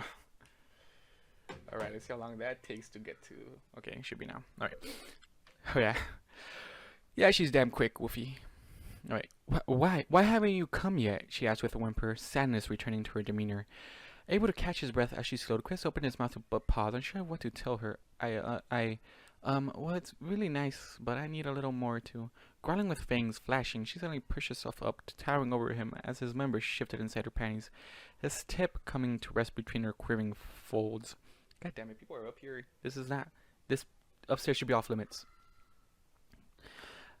That's not to mention the people that yell from downstairs. I will make you feel so good and you will love me, she said as, goddamn, she just got aggressive. She said as one of her wings reached down to steady his shaft. She used her other wing to lift her skirt to her mouth, then bit the hem, holding it up again so he could see what she had planned. She angled her hips to help better align his member with her entrance, but in her haste and pleasure-clouded mind, her legs trembled and lost all their strength. Just long enough for her to lose her balance.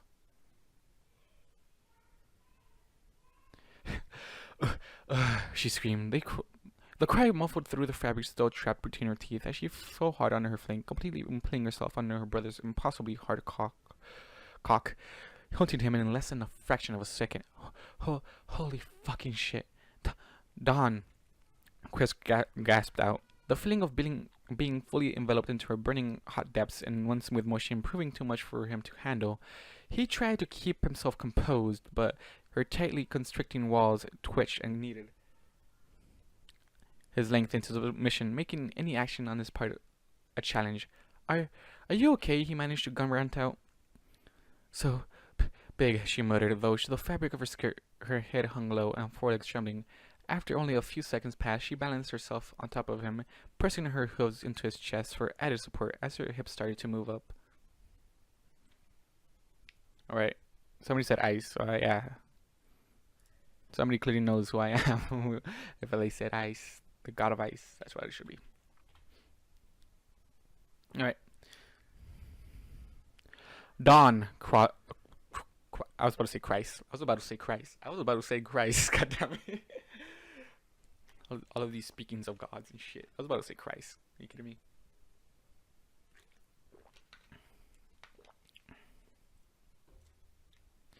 Dawn, Chris whispered weakly in concern as she lifted off him, her walls compressing tightly around his length as it slowly retreated from inside her.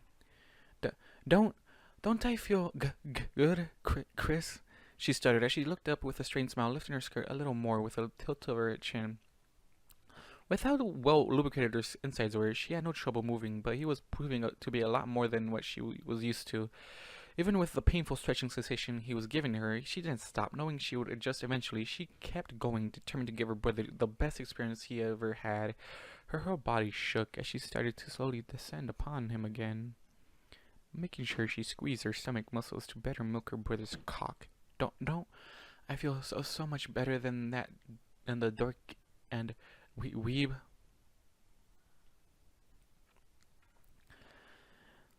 Man, it's kind of annoying.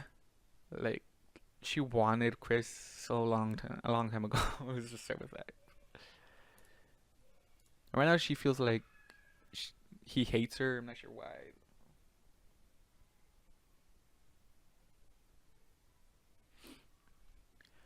You don't have to do this, Chris tried to argue. His head was spinning as her walls squeezed around him, making his re-entry seem impossible. By some miracle, his tip kept pushing through her vice-like velvety warmth. It felt like she was squeezing the very air from his lungs as she practically choked his cock with her vaginal muscles. Dawn's long tongue loled out and her skirt fell from her mouth as the pain subsided, being replaced instead with raw pleasure. Feeling comfortable with her brother's impressive girth and length, she started to let herself go, her hips moving on their own as nature took its course.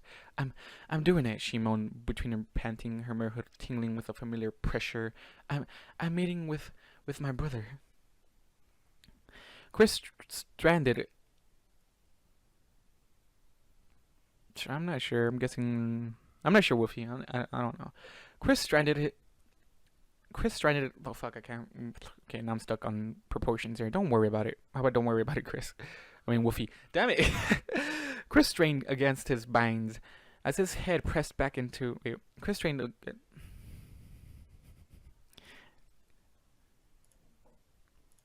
I show that? Come on, show. Don't you dare hide anything from you, chat. Live chat, come on. Show. Alright, I'm stuck on this, goddammit.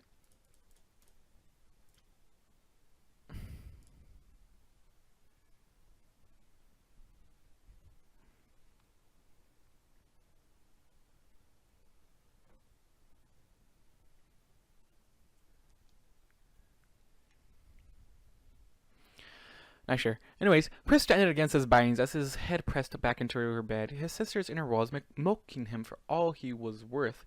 If this kept up, he wasn't going to last at all. Pure ecstasy touched Dawn's face, her mind melting into mush. Soon she couldn't think of anything more than Chris's warm, thick cock splitting her in two as she bounced on top of him. With her climax within reach, her and her brother's moans tickling her sensitive ears, her movements increased in speed. Yes, you love that, she mumbled. You love that, don't you, Chris? Slow down, Chris grunted as her hips became a blur, her skirt, flying out in every direction.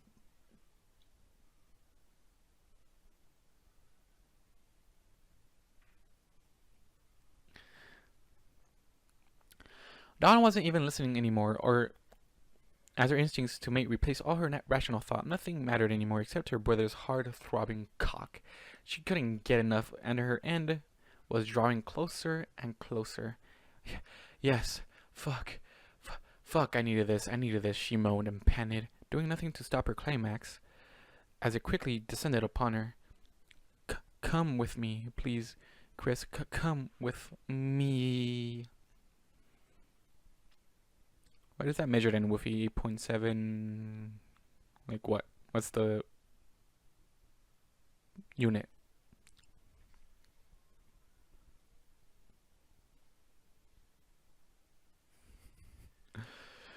Oh, God.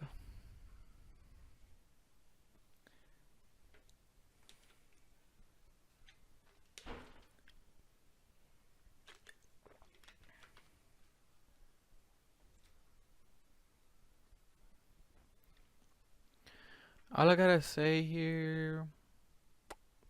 I don't know. We'll talk about it after the story. On what I think about the proportions of a pony and a human. Chris's eyes widened as he felt her inside squeeze down on him even more, signaling her end. He wanted to appease her, but he wasn't as close as she was. Wait, Dawn, I'm not...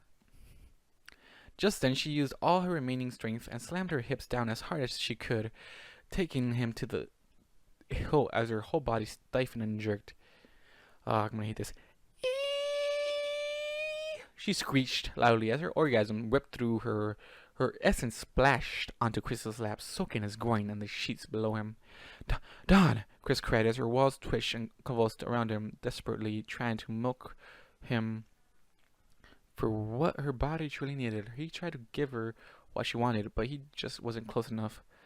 Soon her contractions died down and her body fell limp. Unable to hold herself up anymore, she collapsed upon her brother's chest, panting as she rode out her high. Dawn, Chris said, again in a soft, apologetic whisper, his members still being massaged by her now overly sensitive walls. He wanted to help her, but she was too worked up from what they did before, not sure what to do. He lay there, waited for her to recover. Holy shit, Moondrop said softly, grabbing Chris's attention. He turned to look at both of his bound sisters, seeing expressions of pure awe and full-like wonder frozen on their faces. I forgot they were watching.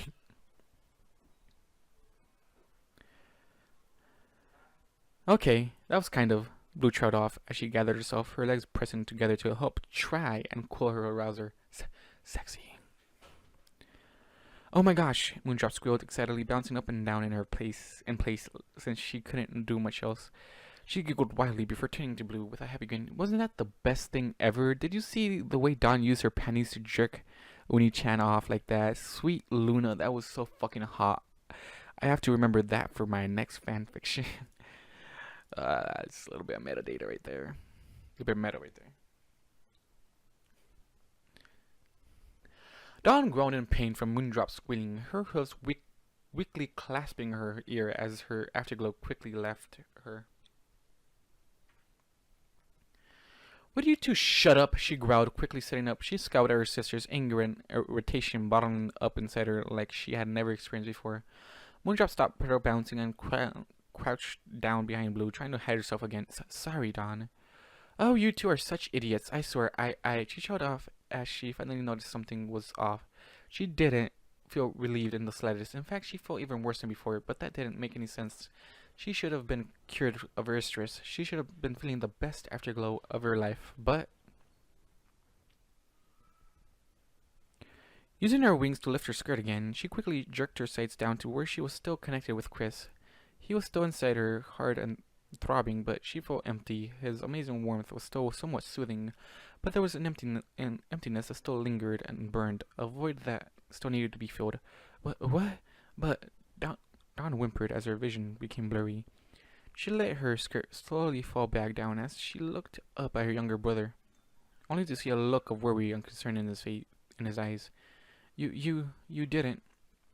I'm sorry, Dawn, Chris whispered softly, his arms pulling at the rope as he tried to reach a comforting hand towards her. I tried to tell you I wasn't there yet. Dawn stared at him for a moment, her eyes continuing to water. She wanted to yell at him or slap him, but she couldn't. Sadness filled her chest as a single tear slid down her cheek, smearing some of her makeup.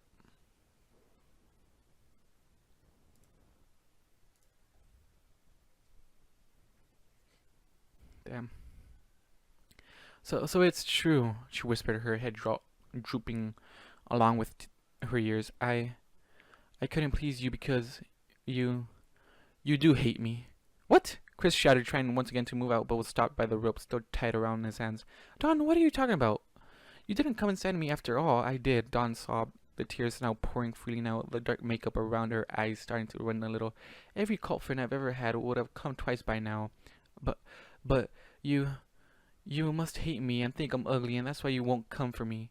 That doesn't even make sense. That's not why I didn't finish. Yes, it is, she replied quickly, her eyes clenching shut as she turned away from him. You never look at me the same way you look at them.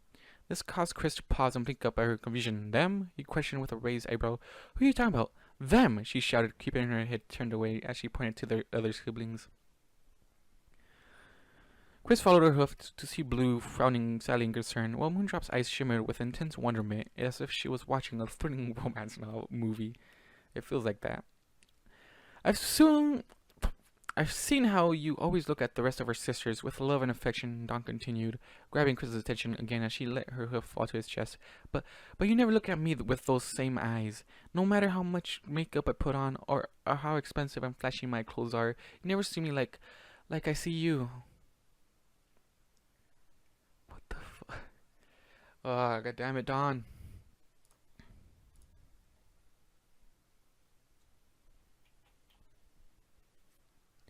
Chris stared at his crying sister with wide, unbelieving eyes. He couldn't even begin to process everything she was pouring out to him. How was he looking at How was he looking at his other siblings different than he looked at her? He knew in his heart that he loved them all equally, including Dawn, but what was she seeing in him that he wasn't? A particularly hard sniffle from her broke his concentration, and he shook his head to clean his mind. He might have been even more confused and uncertain about his feelings, but he had to push all that aside. He could worry and freak about what his life had become later, but right now he had a broken-hearted sister that needed his attention. Dawn, untie me, he commanded. She sniffled a few more times, her eyeliner running down with her tears. She wordlessly gave a nod, wiping her running nose with the sleeve on her foreleg before turning to do as he demanded. Not daring to look at him, she leaned over it, and with one pull of the string, his bondage came undone. Soon after, she turned and twisted herself around to untie his feet as well. A lonelier part of her didn't want to feel his warmth leave her depths just yet, as she worked herself to keep him hoted inside her as much as possible. As she moved, she made sure to keep her hips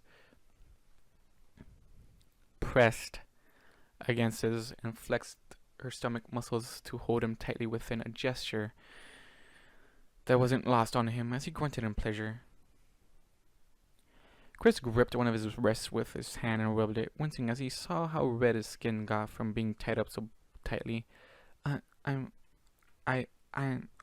sorry I did that to you, Dawn sobbed with a sniff, turning back to face him, but kept her eyes averted. I shouldn't have forced myself on you like that. I thought that. Just then, a hand took hold of her cheek, turning her head until a pair of lips pressed hard against hers.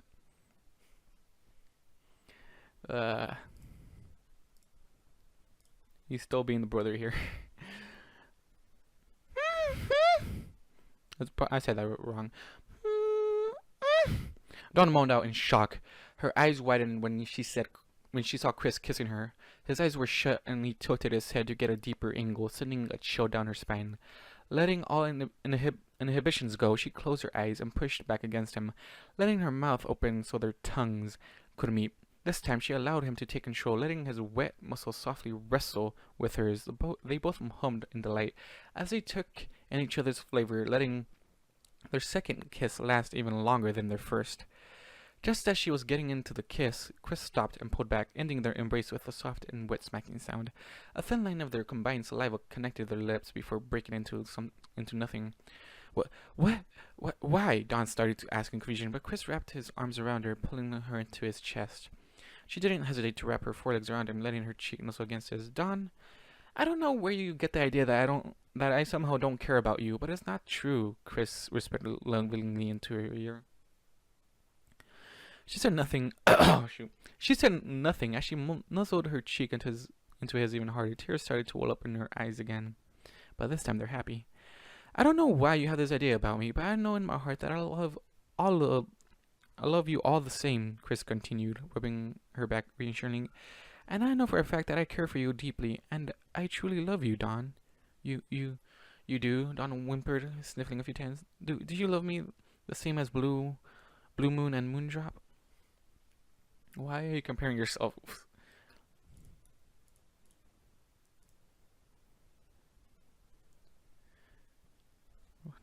Don't compare yourself to your sisters. You be your own person, Dawn. Come on. Yes, of course I do. Chris didn't hesitate to answer. Yeah, Wolfie has, okay? After this...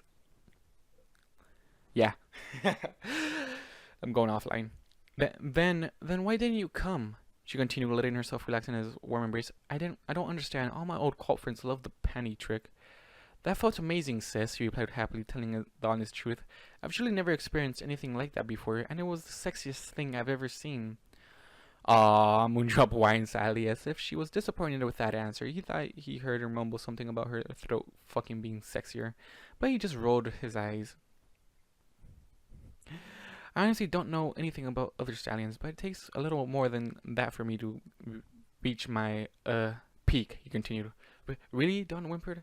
Yeah, come to think of it, Blue started to say, butting into the conversation. I mean, I don't have anything to compare it to, but it did last a pretty long time with me, and that's with me sucking him off and then fucking him afterwards. I feel like they're trying to one-up each other. I'm not sure why.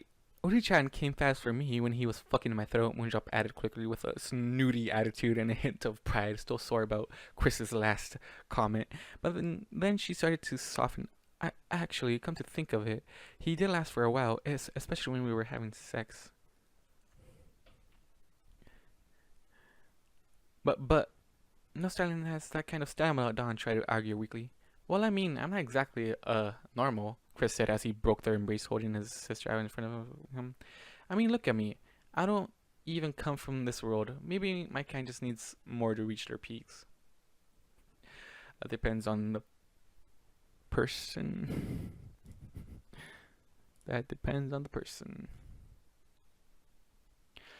Dawn smiled at that, her makeup running down her cheeks a little more. I guess that's true. She paused to brush her bangs out of her eye before opening her mouth to speak again, only to yelp and wince as her body burned intensely, her heat building to intolerable levels.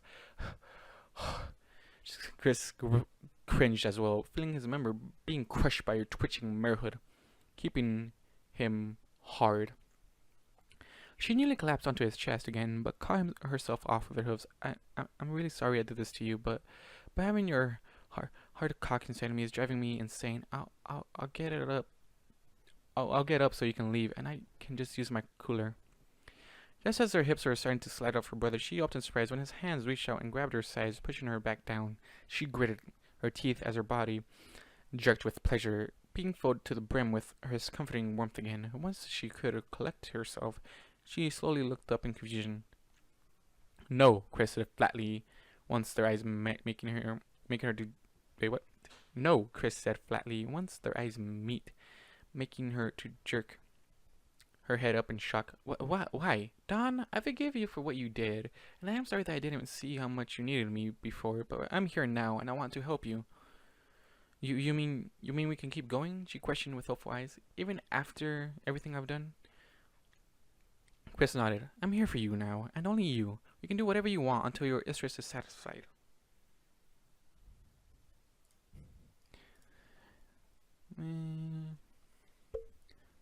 Dawn's eyes glimmered with hope as her mouth hung open in shock. You mean that we can do anything? Of course. I love you, sis. I want you to be comfortable. Most importantly, I want you to be yourself. He ended by brushing away some of her running makeup with his thumb, revealing a deep red blush and some more of her darker gray freckles that she tried so hard to hide.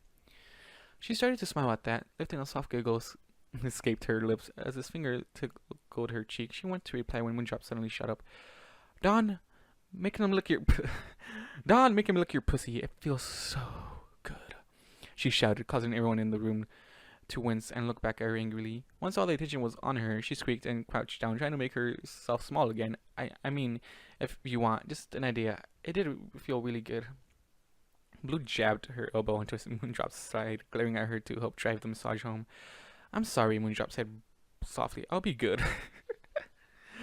Groaning Dawn rubbed her sensitive ears before letting out a claiming sigh. Feeling slightly better, she started to grin wickedly, letting her hoof fall as she gave Chris a sultrier look.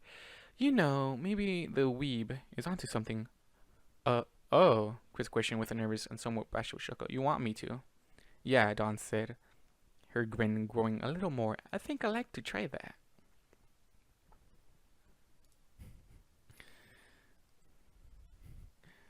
Oh man, this story.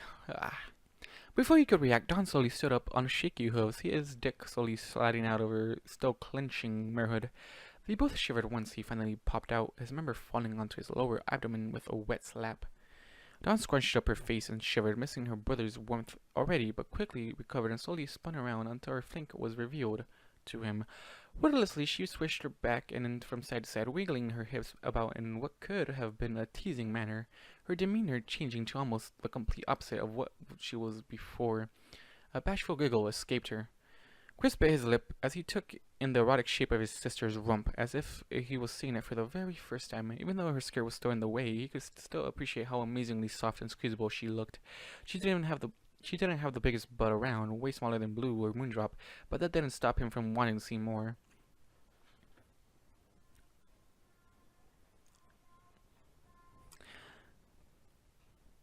As if reading his mind, Dawn flicked her tail off to the side, taking her skirt up with it and leaving her rump exposed. I'm not sure, Wolfie.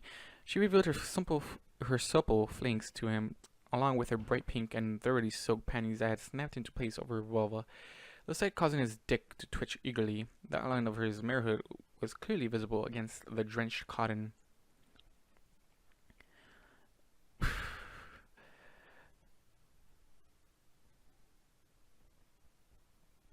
Yeah, I didn't. Yeah, Pony 2000. Yeah, I didn't switch the thing. It's a Clop now. He marveled at the sight, but quickly noticed a black studded ring that was wrapped around the base of her dock. It looked similar to the wristbands she had on around her forehead, making him smile and chuckle softly to himself. It was amusing and somewhat sexy addition, and he wasn't the least bit surprised she wore such an accessory. Reaching back with her wings, she lifted the hem of the skirt and laid it over her back, making sure it was completely out of the way. Then, with an almost content sigh, she reached back to the hem of her panties, wiggling the tips of her wings under them before slowly peeling them off her flanks.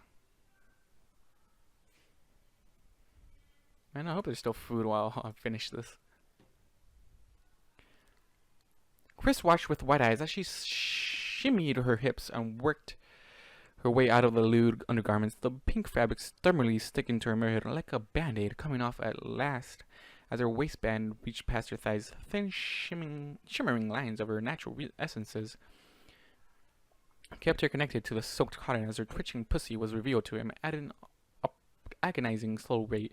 Once her panties had completely passed her knees, she let gravity do the rest before stepping out of them and tossing the dawn-coated clothing off to the side. Before he could get a good look at her fully exposed treasure, though, she stepped backwards, bringing her rear end closer to him as her hind legs straddled his chest.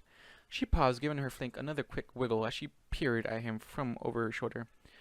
So you like looking at your sister's pussies, do you? She asked, some of her confidence from earlier returning. Well, how do you like this sister's pussy? Without waiting for a reply, she quickly took a seat. Wait, what? Chris barely... Oh, yeah. Oh. Okay, sitting on his face. Okay. Chris barely had time to blink before she planted her rump directly onto his face. Immediately, he found his lips pressed against her soaked mirrorhood, her thick, unique musk invading his nose, her small but soft cheeks surrounded his face, trapping it in a warm blanket of squishy flesh. Her tail draped over his forehead, the soft air brushing his sweaty skin. You like this, don't you, brother? Dawn teased with a giggle as she wiggled her hips, pressing her soft femininity, what the heck, femininity, I can't say it, femininity into his face a little more. Words that I never used before. Gotta love them. He hummed his answer into her rear, tickling her slightly as he nodded his head. There was no denying that he was finding some sick gratification in being smothered by his sister's ass, but it was a little hard to enjoy it since he didn't get a proper breath beforehand. Reaching up once the need for air became too strong, he grabbed at her flanks and lifted her slightly to give himself some breathing room. Taking a quick gasp of air, Chris held her out in front of him so that he could get a better look at her mirrorhood. He was curious, after all. The first thing he noticed was much darker. Her vulva was compared to the rest of her coat, something she had in common with Moondrop. Her entrance twitched and winked at him, every now and then showing off what looked like a healthy shade of light, fleshy purple inside. Piquing his curiosity even more, his heart pounded at the sight, but he did his best to control himself so he could get a good view of everything she had to offer before he moved on. He was adorable. He was thankful that He was thankful that he held off because he noticed something new about her sex that he found adorable. Several even darker freckles adorned her outer lips, which were swollen and puffy with need, speckling her vulva much like the freckles on her face. God damn it, kid, just go walk down to your mom. Don't just yell up here. God damn it. You have freckles down here too, Chris whispered in awe at the adorable sigh, smiling slightly. Dawn's body stiffened as her mirrorhood gave an extra hard wink at his words, pushing out her clit and sending a trail of arousal slowly licking down her pubic mound. In that short moment, Chris got a glimpse of something metallic, but before he could give it a second though, Dawn spoke up. Is that bad? She asked, sounding almost scared. Not at all, Chris said with a grin, giving her rump a good squeeze. What? Alright.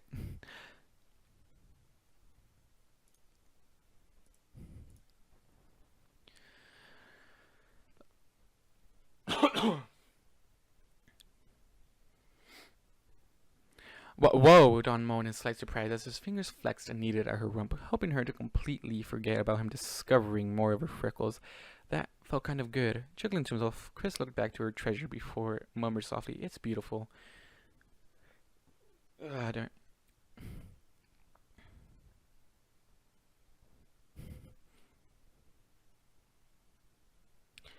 Eager to explore more and find out what kind of piercing she had, he reached over with his thumbs and placed them on her puffy lips. Taking a quick breath to calm his nerves, he gently pulled his hands apart, spreading her open in the process.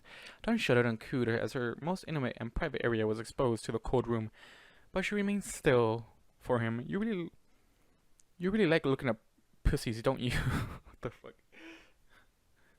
You really like looking at pussies, don't you? Chris said nothing as he stared in awe at her delicate inner flesh, his mouth beginning to water as he watched her twitching insides be glistening with her sweet nectar. Taking a moment, he watched as the small, puckered entrance to her birth canal opened and closed, clenching down upon nothing, loving this light, fleshy purple color, and as tempting as it was to open her even wider to see more, he had to see her piercing.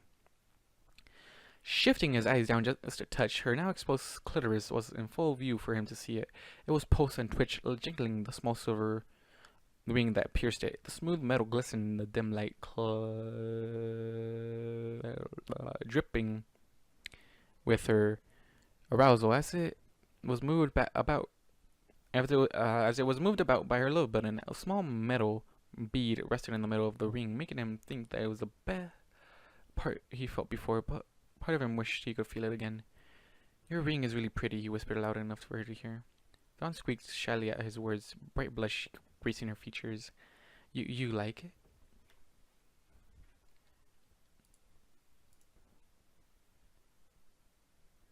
"Yeah, I really do," he admitted, causing her to squeak again as her body trembled. Her insides clenched up as well, pushing out more of her arousal from her exposed entrance, along with something else that he didn't quite expect, an odd, bluish, clear, gel-like substance. Giving it a confused but curious look, Chris brushed the tip of his thumb against it, smearing the cold gel over Dawn's folds. She jumped from the contact and let out a surprised jump. What are you doing?" she asked, peering back around at him. "What is this?" he asked, lifting his thumb to show her the gel he had collected on it. Upon seeing it, her eyes widened and her blush grew even darker. Oh," she squeaked out, turning away out of embarrassment. That's the medicine from my cooler. It's supposed to help me with my heat." "So this is the stuff you guys have to use?" he questioned, rolling the gel about his fingers for a moment, studying it.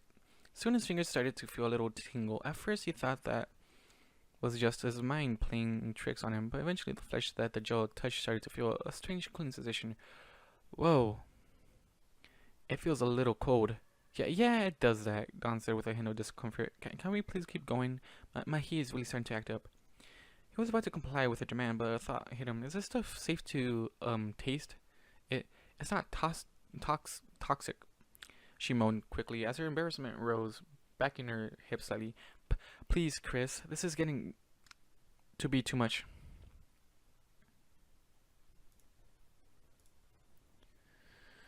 Oh my god, water break.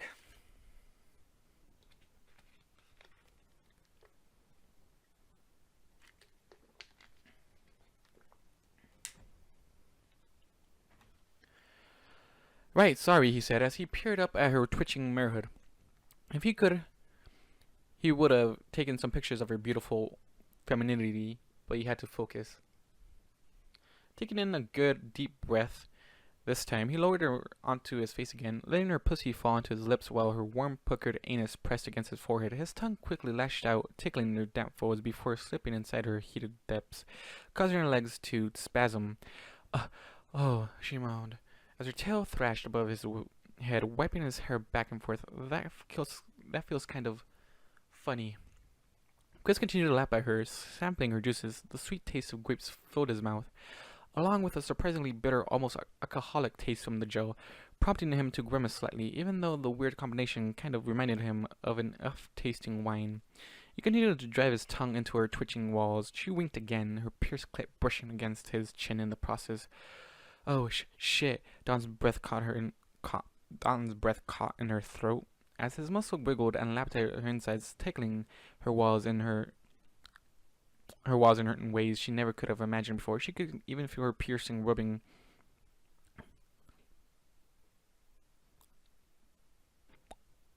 up against his chin as he worked, added to the strange mix of new sensations. The The weeb was right, she moaned as her hips jerked when his tongue ran over an extra sensitive spot. She didn't even know what she didn't even know she had. Can't. She didn't even know she had. Why don't more stallions do this? This is amazing. Uh, no one has licked him in the pussy before. Oh my god, I'm like 25% almost done with this. Come on, I can do this.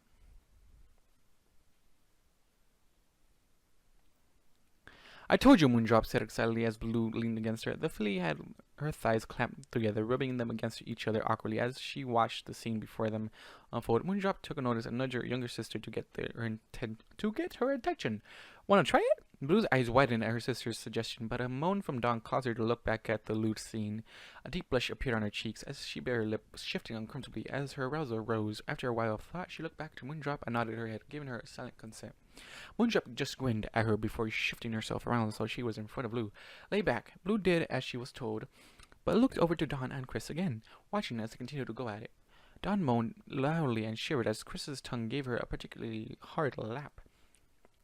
Her eyes widened in shock at the combination of sensation rushing through her nethers. The feeling of his tongue invading her sex was shockingly incredible. It might not have felt as good as having his amazingly warm and hard cock inside her, but the act of what he was doing was almost too much for her to handle. It felt so weird, yet so much better than a hoof could ever be for her. None of her exes had ever done anything else close to this for her. In fact, the more she thought about it, the more she realized that none of them seemed to do anything for her pleasure. For once, Snow Pony was doing something just for her, and she greedily wanted to experience more. Giving into her lust, she tentatively began to slide her hips back and forth, grinding more of herself into her brother's stimulating mouth. A soft gasp escaped her as she felt Chris's tongue drag across her pierced clit and convulsing entrance. Sweet Luna, Chris, she whimpered, her hips jerking as his focus shifted to her clit, rolling the ring around with his tongue. Don't stop, please.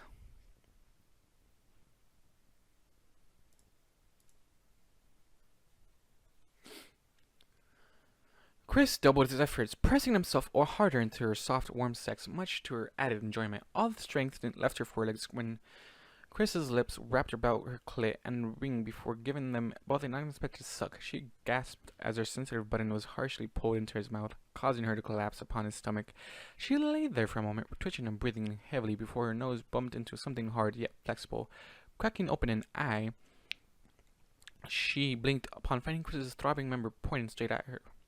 Only mere centimeters away from her nose, it jerked softly, bobbing back and forth in front of her as a small bead of precum dripped from its tip.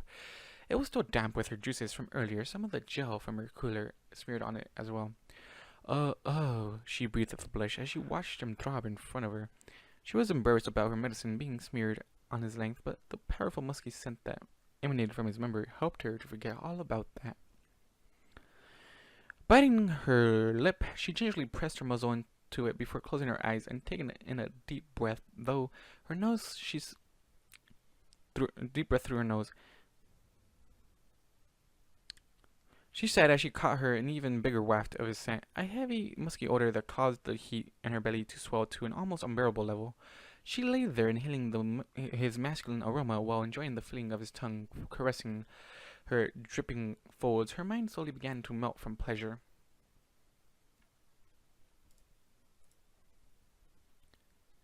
Memories of her exes filled her mind as she compared Chris's scent with theirs. Right away, she noticed that her brother smelled like 1,000,000 times better than any of them. Not only that, but he was more considerate as well. All her past girlfriends had just wanted her to suck them off or to mount her for a split second before jumping off, leaving her to clean up the mess. Sometimes they would even make her beg them before she was even allowed to touch their dicks. Something that she never felt right doing, but she went do it with any ways to make them happy. Chris, though, he was different. Even after she forced herself on him, he didn't seem to mind and was even understanding, perhaps a little too understanding. Maybe for once she could let herself go and just take what she wanted, just like he asked her to do. Maybe she could be the one in control for once. Oh my god, this is like a mix of sex and a mix of sad. Just a sadness. It's kind of sad. Maybe. Okay, I said that. Christmas member twitched again, bumping gently against her muzzle and snapping her out of her daze. She eyed the twitching spiral of flesh for a moment, licking her lips as a thought flashed through her mind. One desire that she wouldn't second guess this time. I wonder what he tastes like. Slowly, she let her tongue slip out of her mouth to touch his pulsing tip, tasting herself and some of the cooler gel, but his salty flavor quickly overpowered everything else, letting her taste nothing but him. That action didn't go unnoticed by her brother. He gasped into her sex, but didn't stop his licking. Dawn let his flavor explode through his mouth, sending her mind reeling. Without thinking, she took another lap at his flesh, then another, sliding her tongue against his cock as she tried to get as much of his addictive taste as possible. Man, come on, another climax. I need to be done with this. I need to go downstairs, make me some food. I know that.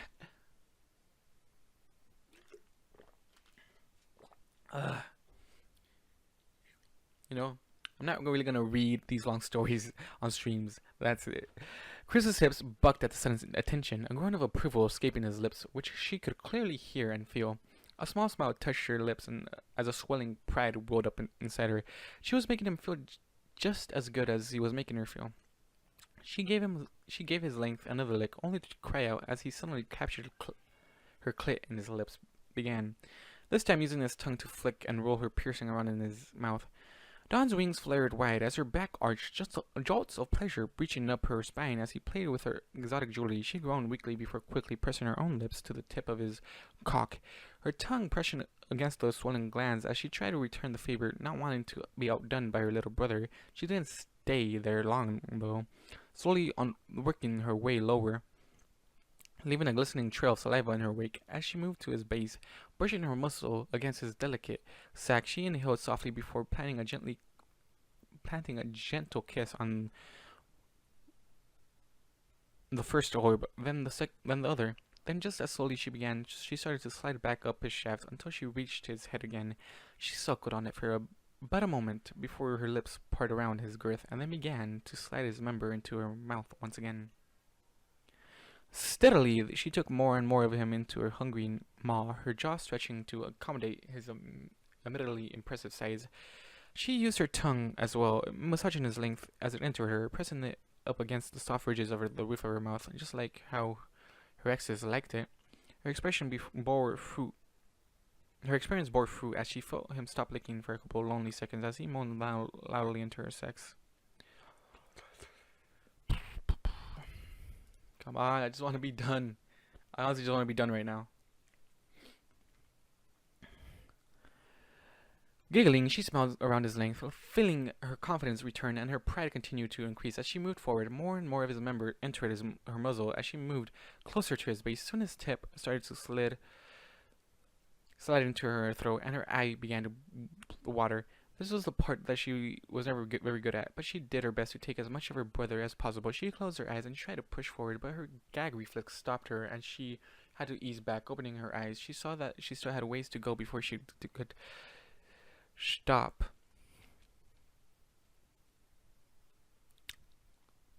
Wait, where was I? Before she could stop. And she had to ease back, opening her eyes. She saw that she still had a ways to go before she could take him with the eagerness of a hungry foal. Yeah, Wolfie, so I'm just recording this right now so I can just, knock down two birds with one stone.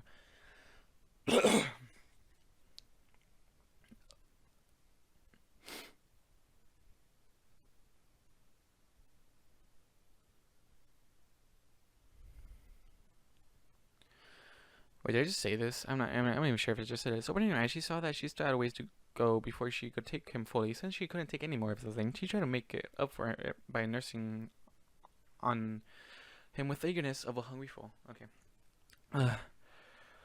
Oh, god damn it, man. I'm so close to being done, though. I'm gonna finish this and I'm gonna end the stream, because I need to end the recording, too. God damn it. This just added like 2 hours into this fucking stream, man. Fuck, Dawn, Chris gasped, and he pulled back from her marehood. His chin dripping with her essence, his body gave a slight shiver, helping her confidence ever more as she knew he was enjoying what she was doing for him.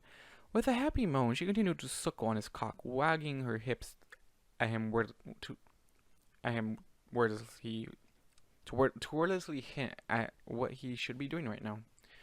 Chris got the message and went back to work, but that didn't stop the pleasurable grunt he made as his balls throbbed painfully from her suckling ministrations. They churned and went to work, produce even more seed for Dawn that she seemed to determined to suck out of him. All the teasing and sex that had done beforehand had already helped him produce a full tank, but now he was making even more, and it was bordering on becoming painful. He hoped in the back of his mind she would let him come in her mouth like Moondrop did.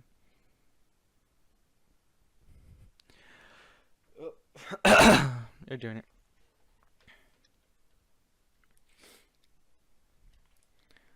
One thing with that is that my voice, man. This is why I don't read all the time. Because I lose my voice. Because I'm going too fast or I'm just not. Yeah, I'm still gonna go, man. I'm gonna finish this. I'm gonna finish it. I'm still gonna finish this dark.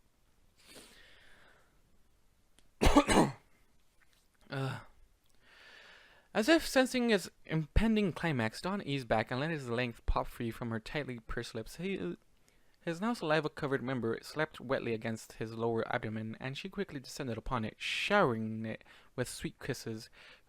Her pierced lip dragged across his skin as she worked over this length, the cool feeling of metal on his sensitive skin sending tingles of teasing pleasure up his spine. Chris winced slightly, disappointed in her decision to let go of his aching member, but quickly forgave her as she laid small loving pecks all over his length. His climax was still on the edge, and even though it didn't feel as amazing, he still appreciated all the attention she was giving to him, and it started to work harder at his lapping. Dawn pulled back as his eager licking became too much. Her hot breath washed across the base of his wet member as she panted softly, collecting herself. She looked for another angle of attack, kind of liked.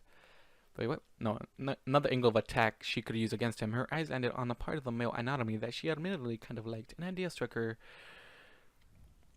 lips. She swallowed before moving her head further down and slowly, lovingly sliding her tongue over his soft, warm sack. She shivered at the musky taste, her eyes glazing over as she gathered his flavor straight from the source. Oh, fuck. She gasped as he felt his sister start to suck at his balls. She lingered there, possibly a little too long for it to be just for his pleasure, before slowly working her way back to his shaft, nipping and licking at his twitching length. A familiar pressure was slowly beginning to well up in his lower stomach. Thanks to all her teasing, and he did a little to prevent it, his balls were so overworked, he had to release some of the pressure, and was sure she wouldn't mind since he wasn't inside her mouth anymore. The feeling of his sister's lips sliding slowly up his shaft, while her fangs tickled his flesh and head, was proving to be too much, and he could feel his balls start to contract into his body. Grunting, he gave her marehood one final lick before pulling back. Can you just hurry up and just put that in there? Just put your thing in there. Come on. Put that seed in there. Come on, Chris. I really want you to finish. Because then I need to. Man. Because I want to finish too. Dawn, keep going. I'm gonna. No, Dawn cried as she quickly gripped the base of his shaft between the quick of her hoof, scooting it from me. Chris cried out in surprise. The sudden pressure around the base of his member caused him to jerk and buck. His orgasm started to bubble up to the top. Then, just as fast as it came, it was gone, replaced with even more discomfort as he lost his climax completely. His cock twitched and kicked in her grasp, but other than that, nothing else happened. Dawn, why? Twisting about with his cock still gripped in the quick of her hoof, she glared daggers at him. Oh, no you don't, she growled as her older, more aggressive demeanor returning. Her eyes flashed with a primal lust as she took charge of the situation like she had always wanted. I don't think so, little brother. There's only one place where you need to send that precious seed of yours, and I will not let it be wasted. But, but I he began to argue, only to wince when she gave him another hard squeeze. You don't come until I say, she snarls, eyes narrowing. Understand? Chris's eyes widened at her sudden aggressive and dominating change in behavior, but he wasn't as frightened as before. He knew he could trust her, even if his balls felt like they were going to explode. Yes, I understand. You understand what? Dawn said with a sneer, letting her deepest fantasy come to light as she squeezed his member for a third time, causing him to yelp. Alright, man. Oh, come on, so close to being done. Chris winced at the pain, but looked up to Dawn in confusion. He didn't understand what she was doing at first, but then it hit him. Perhaps this was part of her kink, the way she wanted to live out a sexual fantasy she had. And he was willing to play along for her. Yes, mistress? Chris said softly, feigning submission as he got into his role for her. He wasn't sure if that was what she wanted to be called, but he took a shot in the dark and was rewarded for his effort. Dawn's eyes lit up as a smile touched her lips for a mere second before dominating frown returned. Good, pet, she said, coldly letting go of his aching erection. Chris sighed in relief, but had a little time to relax as Dawn stood up on shaky legs. You don't come until your mistress is fully satisfied, she muttered as she positioned herself over his hips. She balanced herself on his chest as she looked down between their legs, using her wings to align his aching member with her dripping sex. She lowered herself onto his crown, touched her inflamed lips, her body trembling from the light contact, in desperate need of the relief that only he could provide. Chris groaned at the warm feeling as he watched her just hover there and rock her hips, teasing him with her warm and soft, pliable lips as he kissed and rubbed at his sensitive head. Dawn, please, he groaned. He tried to thrust his hips upwards to push himself into her tantalizing close lips. She quickly lifted herself up and pressed down on his chest, making him grunt in pain. Please, what? She whispered teasingly, exercising her dominance. A predatory grin spread across her muzzle as she stared down at him. She lowered herself back down on his tip, allowing it to just barely enter the convulsing love tunnel. Her wings manipulated his length, sliding him back and forth through her soft entrance.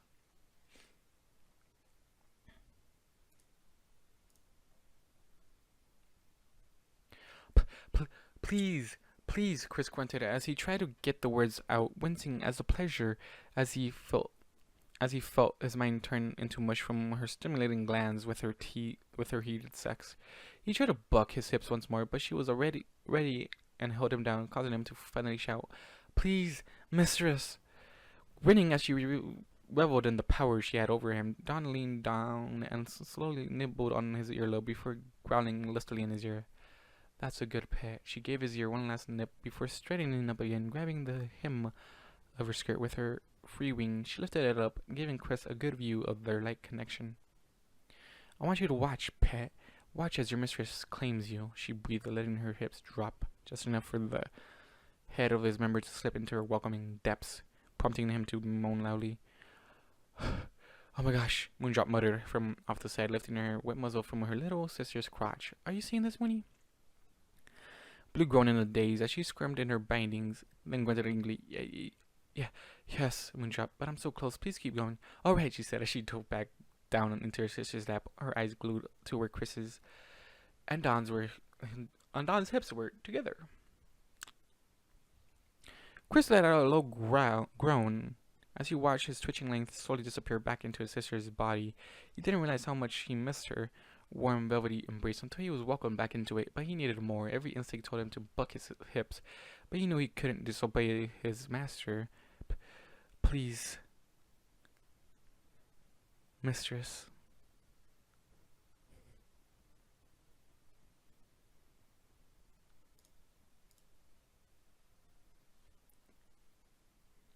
What are you talking about, Dark? Like, what do you, I don't even know what it is.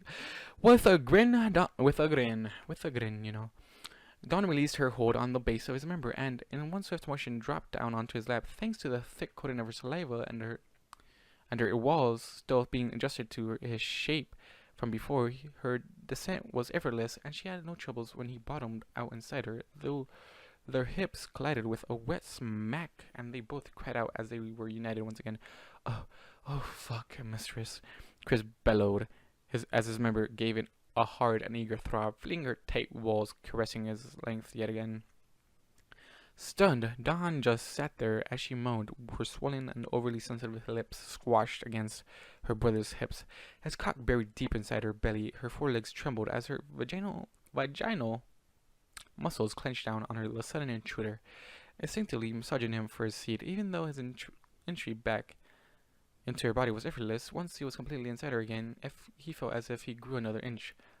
Fuck, she finally managed to mumble out, even as her insides convulsed against his length. You feel bigger. As her walls squeezed him, a sudden chilling sensation tickled his groin, which Chris recognized as an effect of her cooler's gel. It was a strange sensation, but not an unwelcome one, as it contrasted with the fury heat of her depths. A dopey smile spread across Dawn's muzzle as she looked up to her pet to see that he had kept his eyes glued to the union, just like she ordered him to. Her wings spread out to help her balance as her hips started to roll, letting his length stir up against her insides. She bit her bottom lip as she watched his facial features contort into a discomforting pleasure, his tip grazing against her soft walls as she manipulated her hips. As amazing as there was to feel him shifting about deep in her belly, she knew that it felt even better for him. She could tell by the faces he made that he was trying to hold back.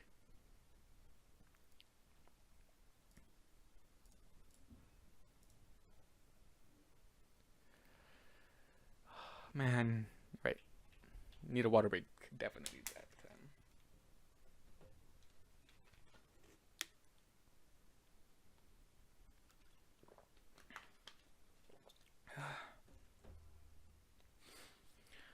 Remember, pet, she breathed as she continued to work, letting her hips move in a clockwise motion. You can't come until I'm satisfied. Mistress, Chris grunted, flexing his stomach muscles as best as he could as his climax from earlier was making itself known again. Please, I'm so close.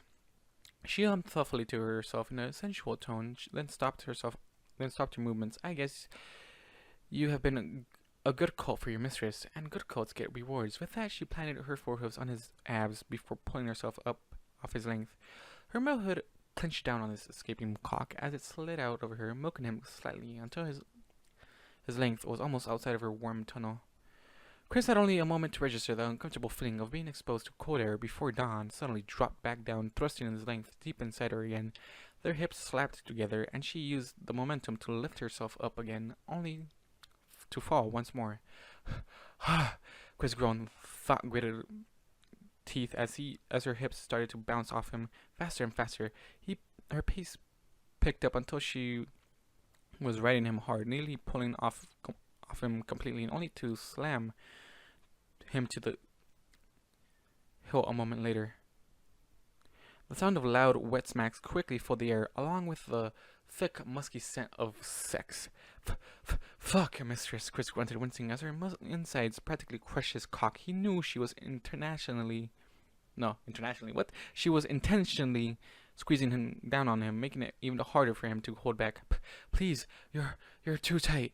Oh, what's wrong, my pet?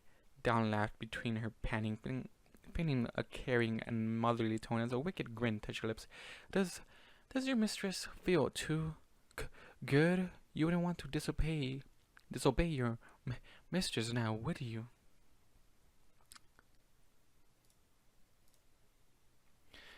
Chris clenched his eyes shut and quickly shook his head, unable to form words. Say it, she whispered hotly, pumping her hips faster, trying to make the plunges as long and deep as possible. Strands of the vicious liquid clung to them, stretching and breaking as Dawn continued to pump up and down. I want to hear you say it. Tell your mistress how much you love her pussy. Chris gritted his teeth, trying hard to focus on keeping his climax at bay with all his might as he struggled to piece together sentences. Your pussy. Say it, Dawn barked as her hips slammed down extra hard. Say it for me. Your pussy feels amazing, mistress, Chris shouted as his hard cock kicked inside her. He felt her walls spasm around him in response, massaging him each time their hips met. Yes, Dawn hissed as her body shivered from his words, her vaginal muscles working overtime to squeeze and milk him. If there was one thing she loved that her cult friends never seemed to do, was to hear how good she felt for them. The words rang over her in her mind, helping her to build up another climax. Fuck, yes, keep saying it, keep saying it. Mistress, your pussy is amazing. She cried again, flexing all the muscles in his body, just barely keeping his climax at bay. His length kept pushing and twitching inside her, no matter how hard he tried to stop, signaling his end. Chris, Dawn gasped, breaking her character for a moment as she felt the random spasms of his cock inside. She was so close to her climax that she picked up her pace, determined to come before him. Just hold on a bit longer, you sexy fucking bastard, she cried out as both of their hips started to turn red from hitting against each other so much. Don't you dare come before your mistress. Chris wasn't going to last another minute, and he knew it. Thinking fast, he tried to find a way out, but then he felt something poking at the base of his shaft every time Dawn came down on top of it, her clit ring. He prayed and waited as patiently as he could for the right moment, and soon enough his prayers were answered. He felt her inner walls squeeze down on him hard, slowing her moments just enough so he could reach out and snag the metal ring in his fingers, holding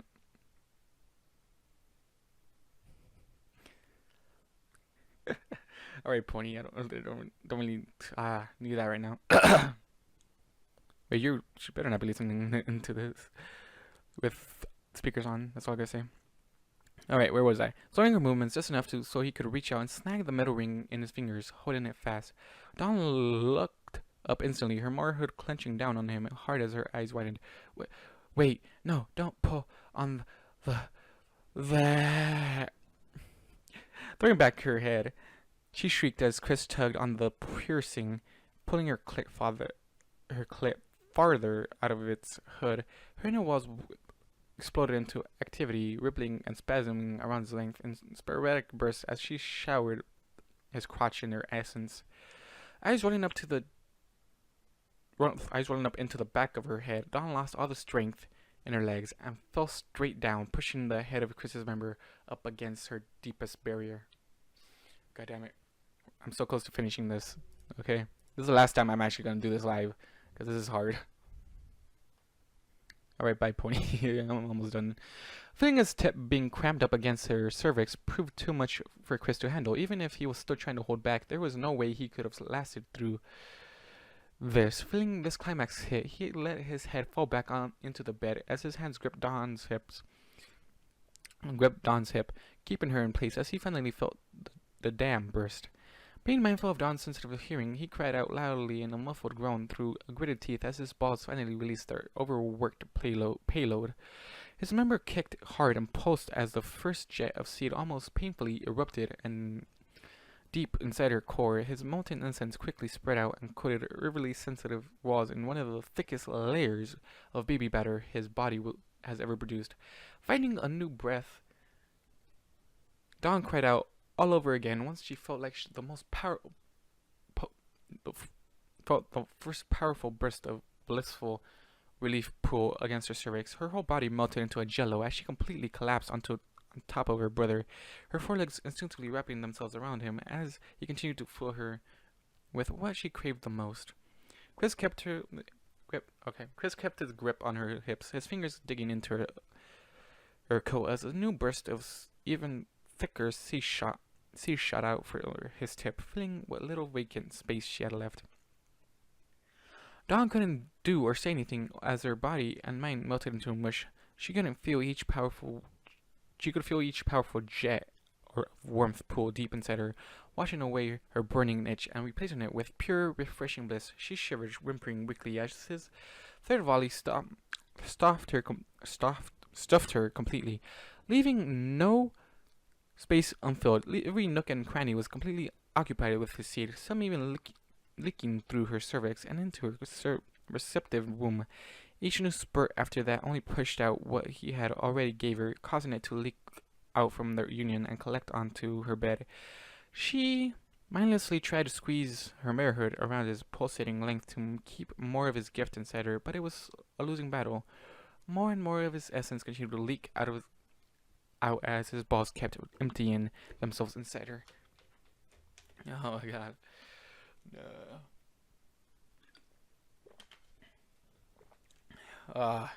My body's shaking. God damn it. So close. Come on.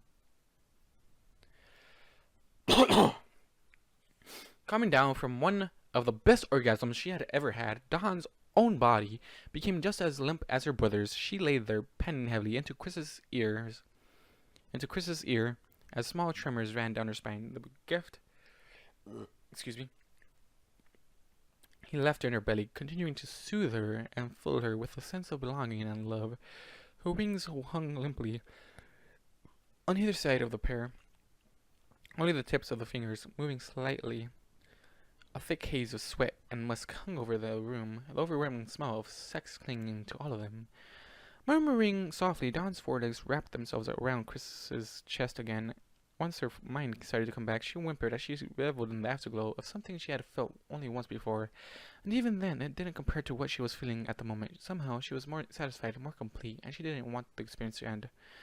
Once her muscles became more responsive, she gave Chris a loving nuzzle, only to then realize what she had done. She had never let that side of her out before, and her self-conscious mind was starting to torment her with that idea that she had gone too far, even though her brother gave her permission.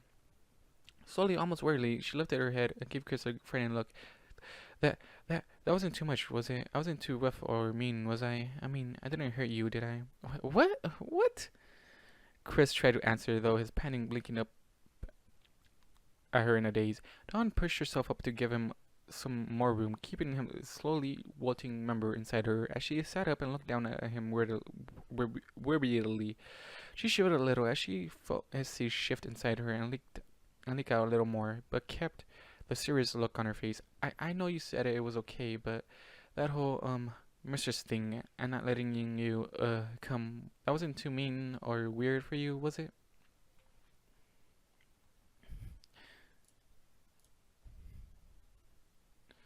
Chris smiled and chuckled at the back of his throat once he finally understood what she was referring to.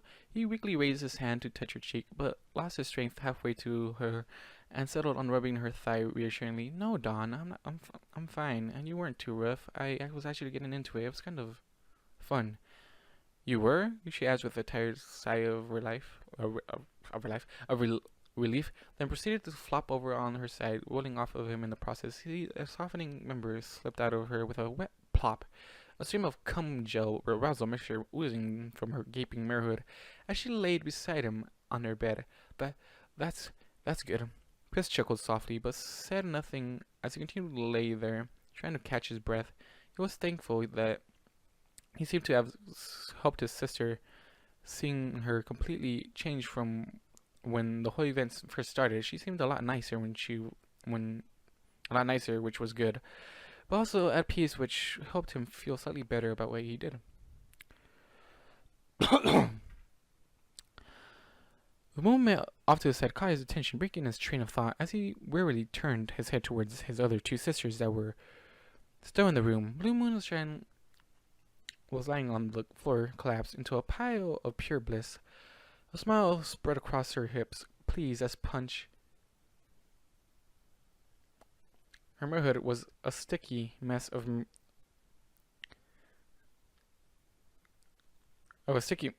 Her marehood was a sticky mess of mare juices and saliva. As for Moondrop, he blinked in surprise upon seeing that. Unlike Blue, Moondrop was very much active, twisting her neck about an odd angle that seemed unnatural even for a bat pony.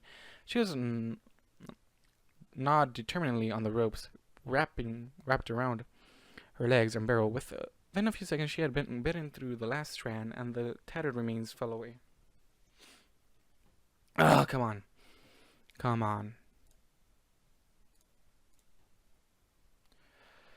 Almost there, come on. Like 1% there.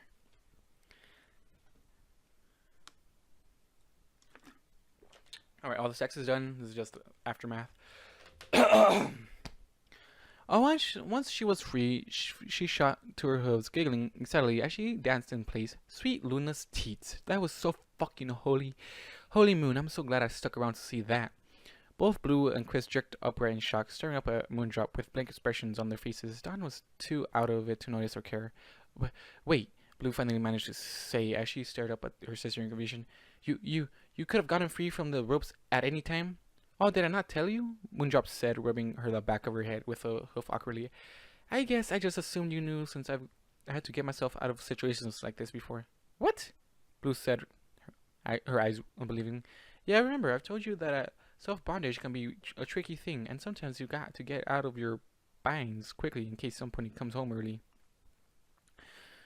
And you just sat there and let all this happen, Blue shouted again in complete bewilderment. Well, yeah, of course I did, Moondrop replied, almost too excitedly. I mean, come on, Moony. You, of all ponies, should have known what a rare and exciting moment that was. It was playing out almost exactly like one of my mangas.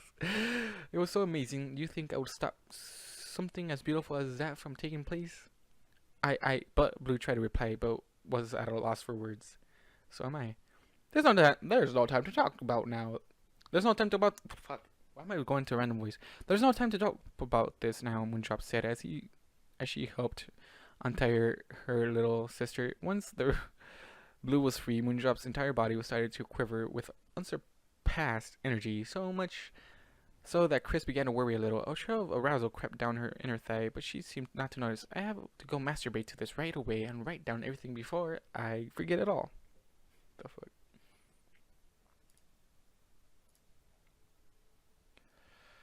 Oh, come on. A little bit more. Crouching down, she closed her eyes before letting out a loud squeal that made everyone else in the room wince, even Dawn, who wasn't suffering from oversensitive hearing anymore. I love this family so fucking much.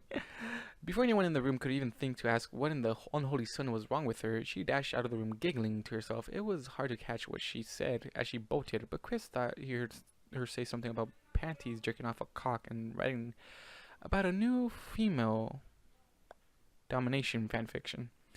Dawn only half paid attention to what Moondrop was babbling about the whole time, only speaking up when she couldn't hear her voice anymore.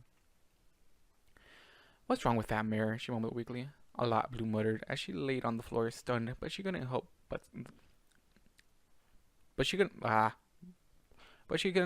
small smile that touched her muzzle. Shaking his head, Chris pushed himself off the bed. Much to Don's mumbled disapproval, he could tell she wanted him to stay, but she was already half asleep and too weak to do anything about it. Just rest, Chris said, as he leaned down and kissed her forehead. He ran a hand through her steady hair, and had a gesture of reassurance that she greatly enjoyed. She smiled and nodded her head, letting her eyes close completely. He thought he heard her mumble something like, I love you, but it was too quiet to make out. I love you too, he replied with a soft sigh. Even though she was already passed out, he meant the words, but as to what kind of love, he was unsure.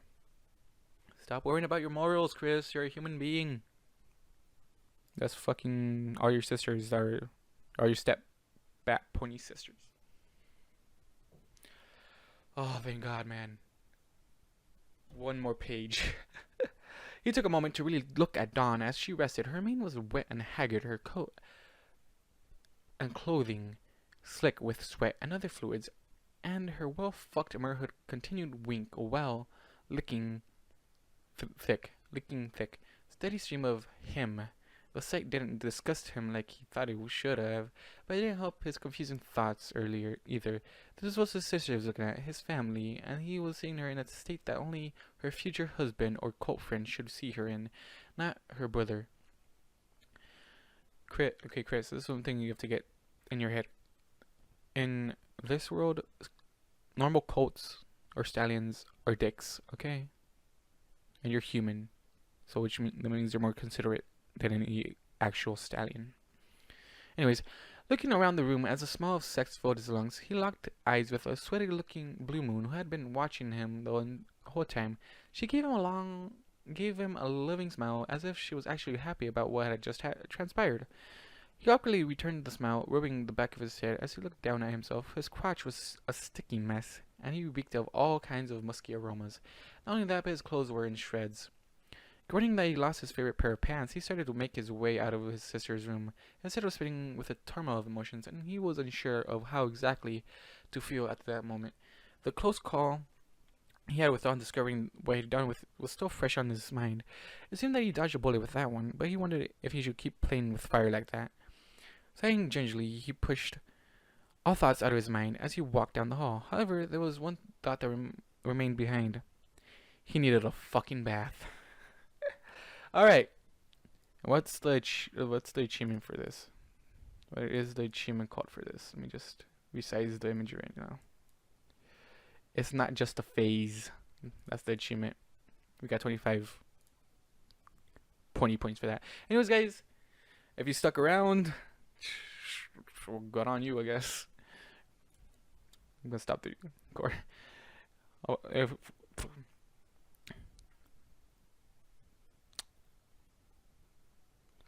you got that right, Dragon. Anyways, guys, thank you all for watching and listening. Thank you guys, do. And I'll see you guys in the next video. Wheels are stuttering. Are we crazy, dog? No, the wheels are stuttering. What happens when we get to 0? Don't wait until we get to 0.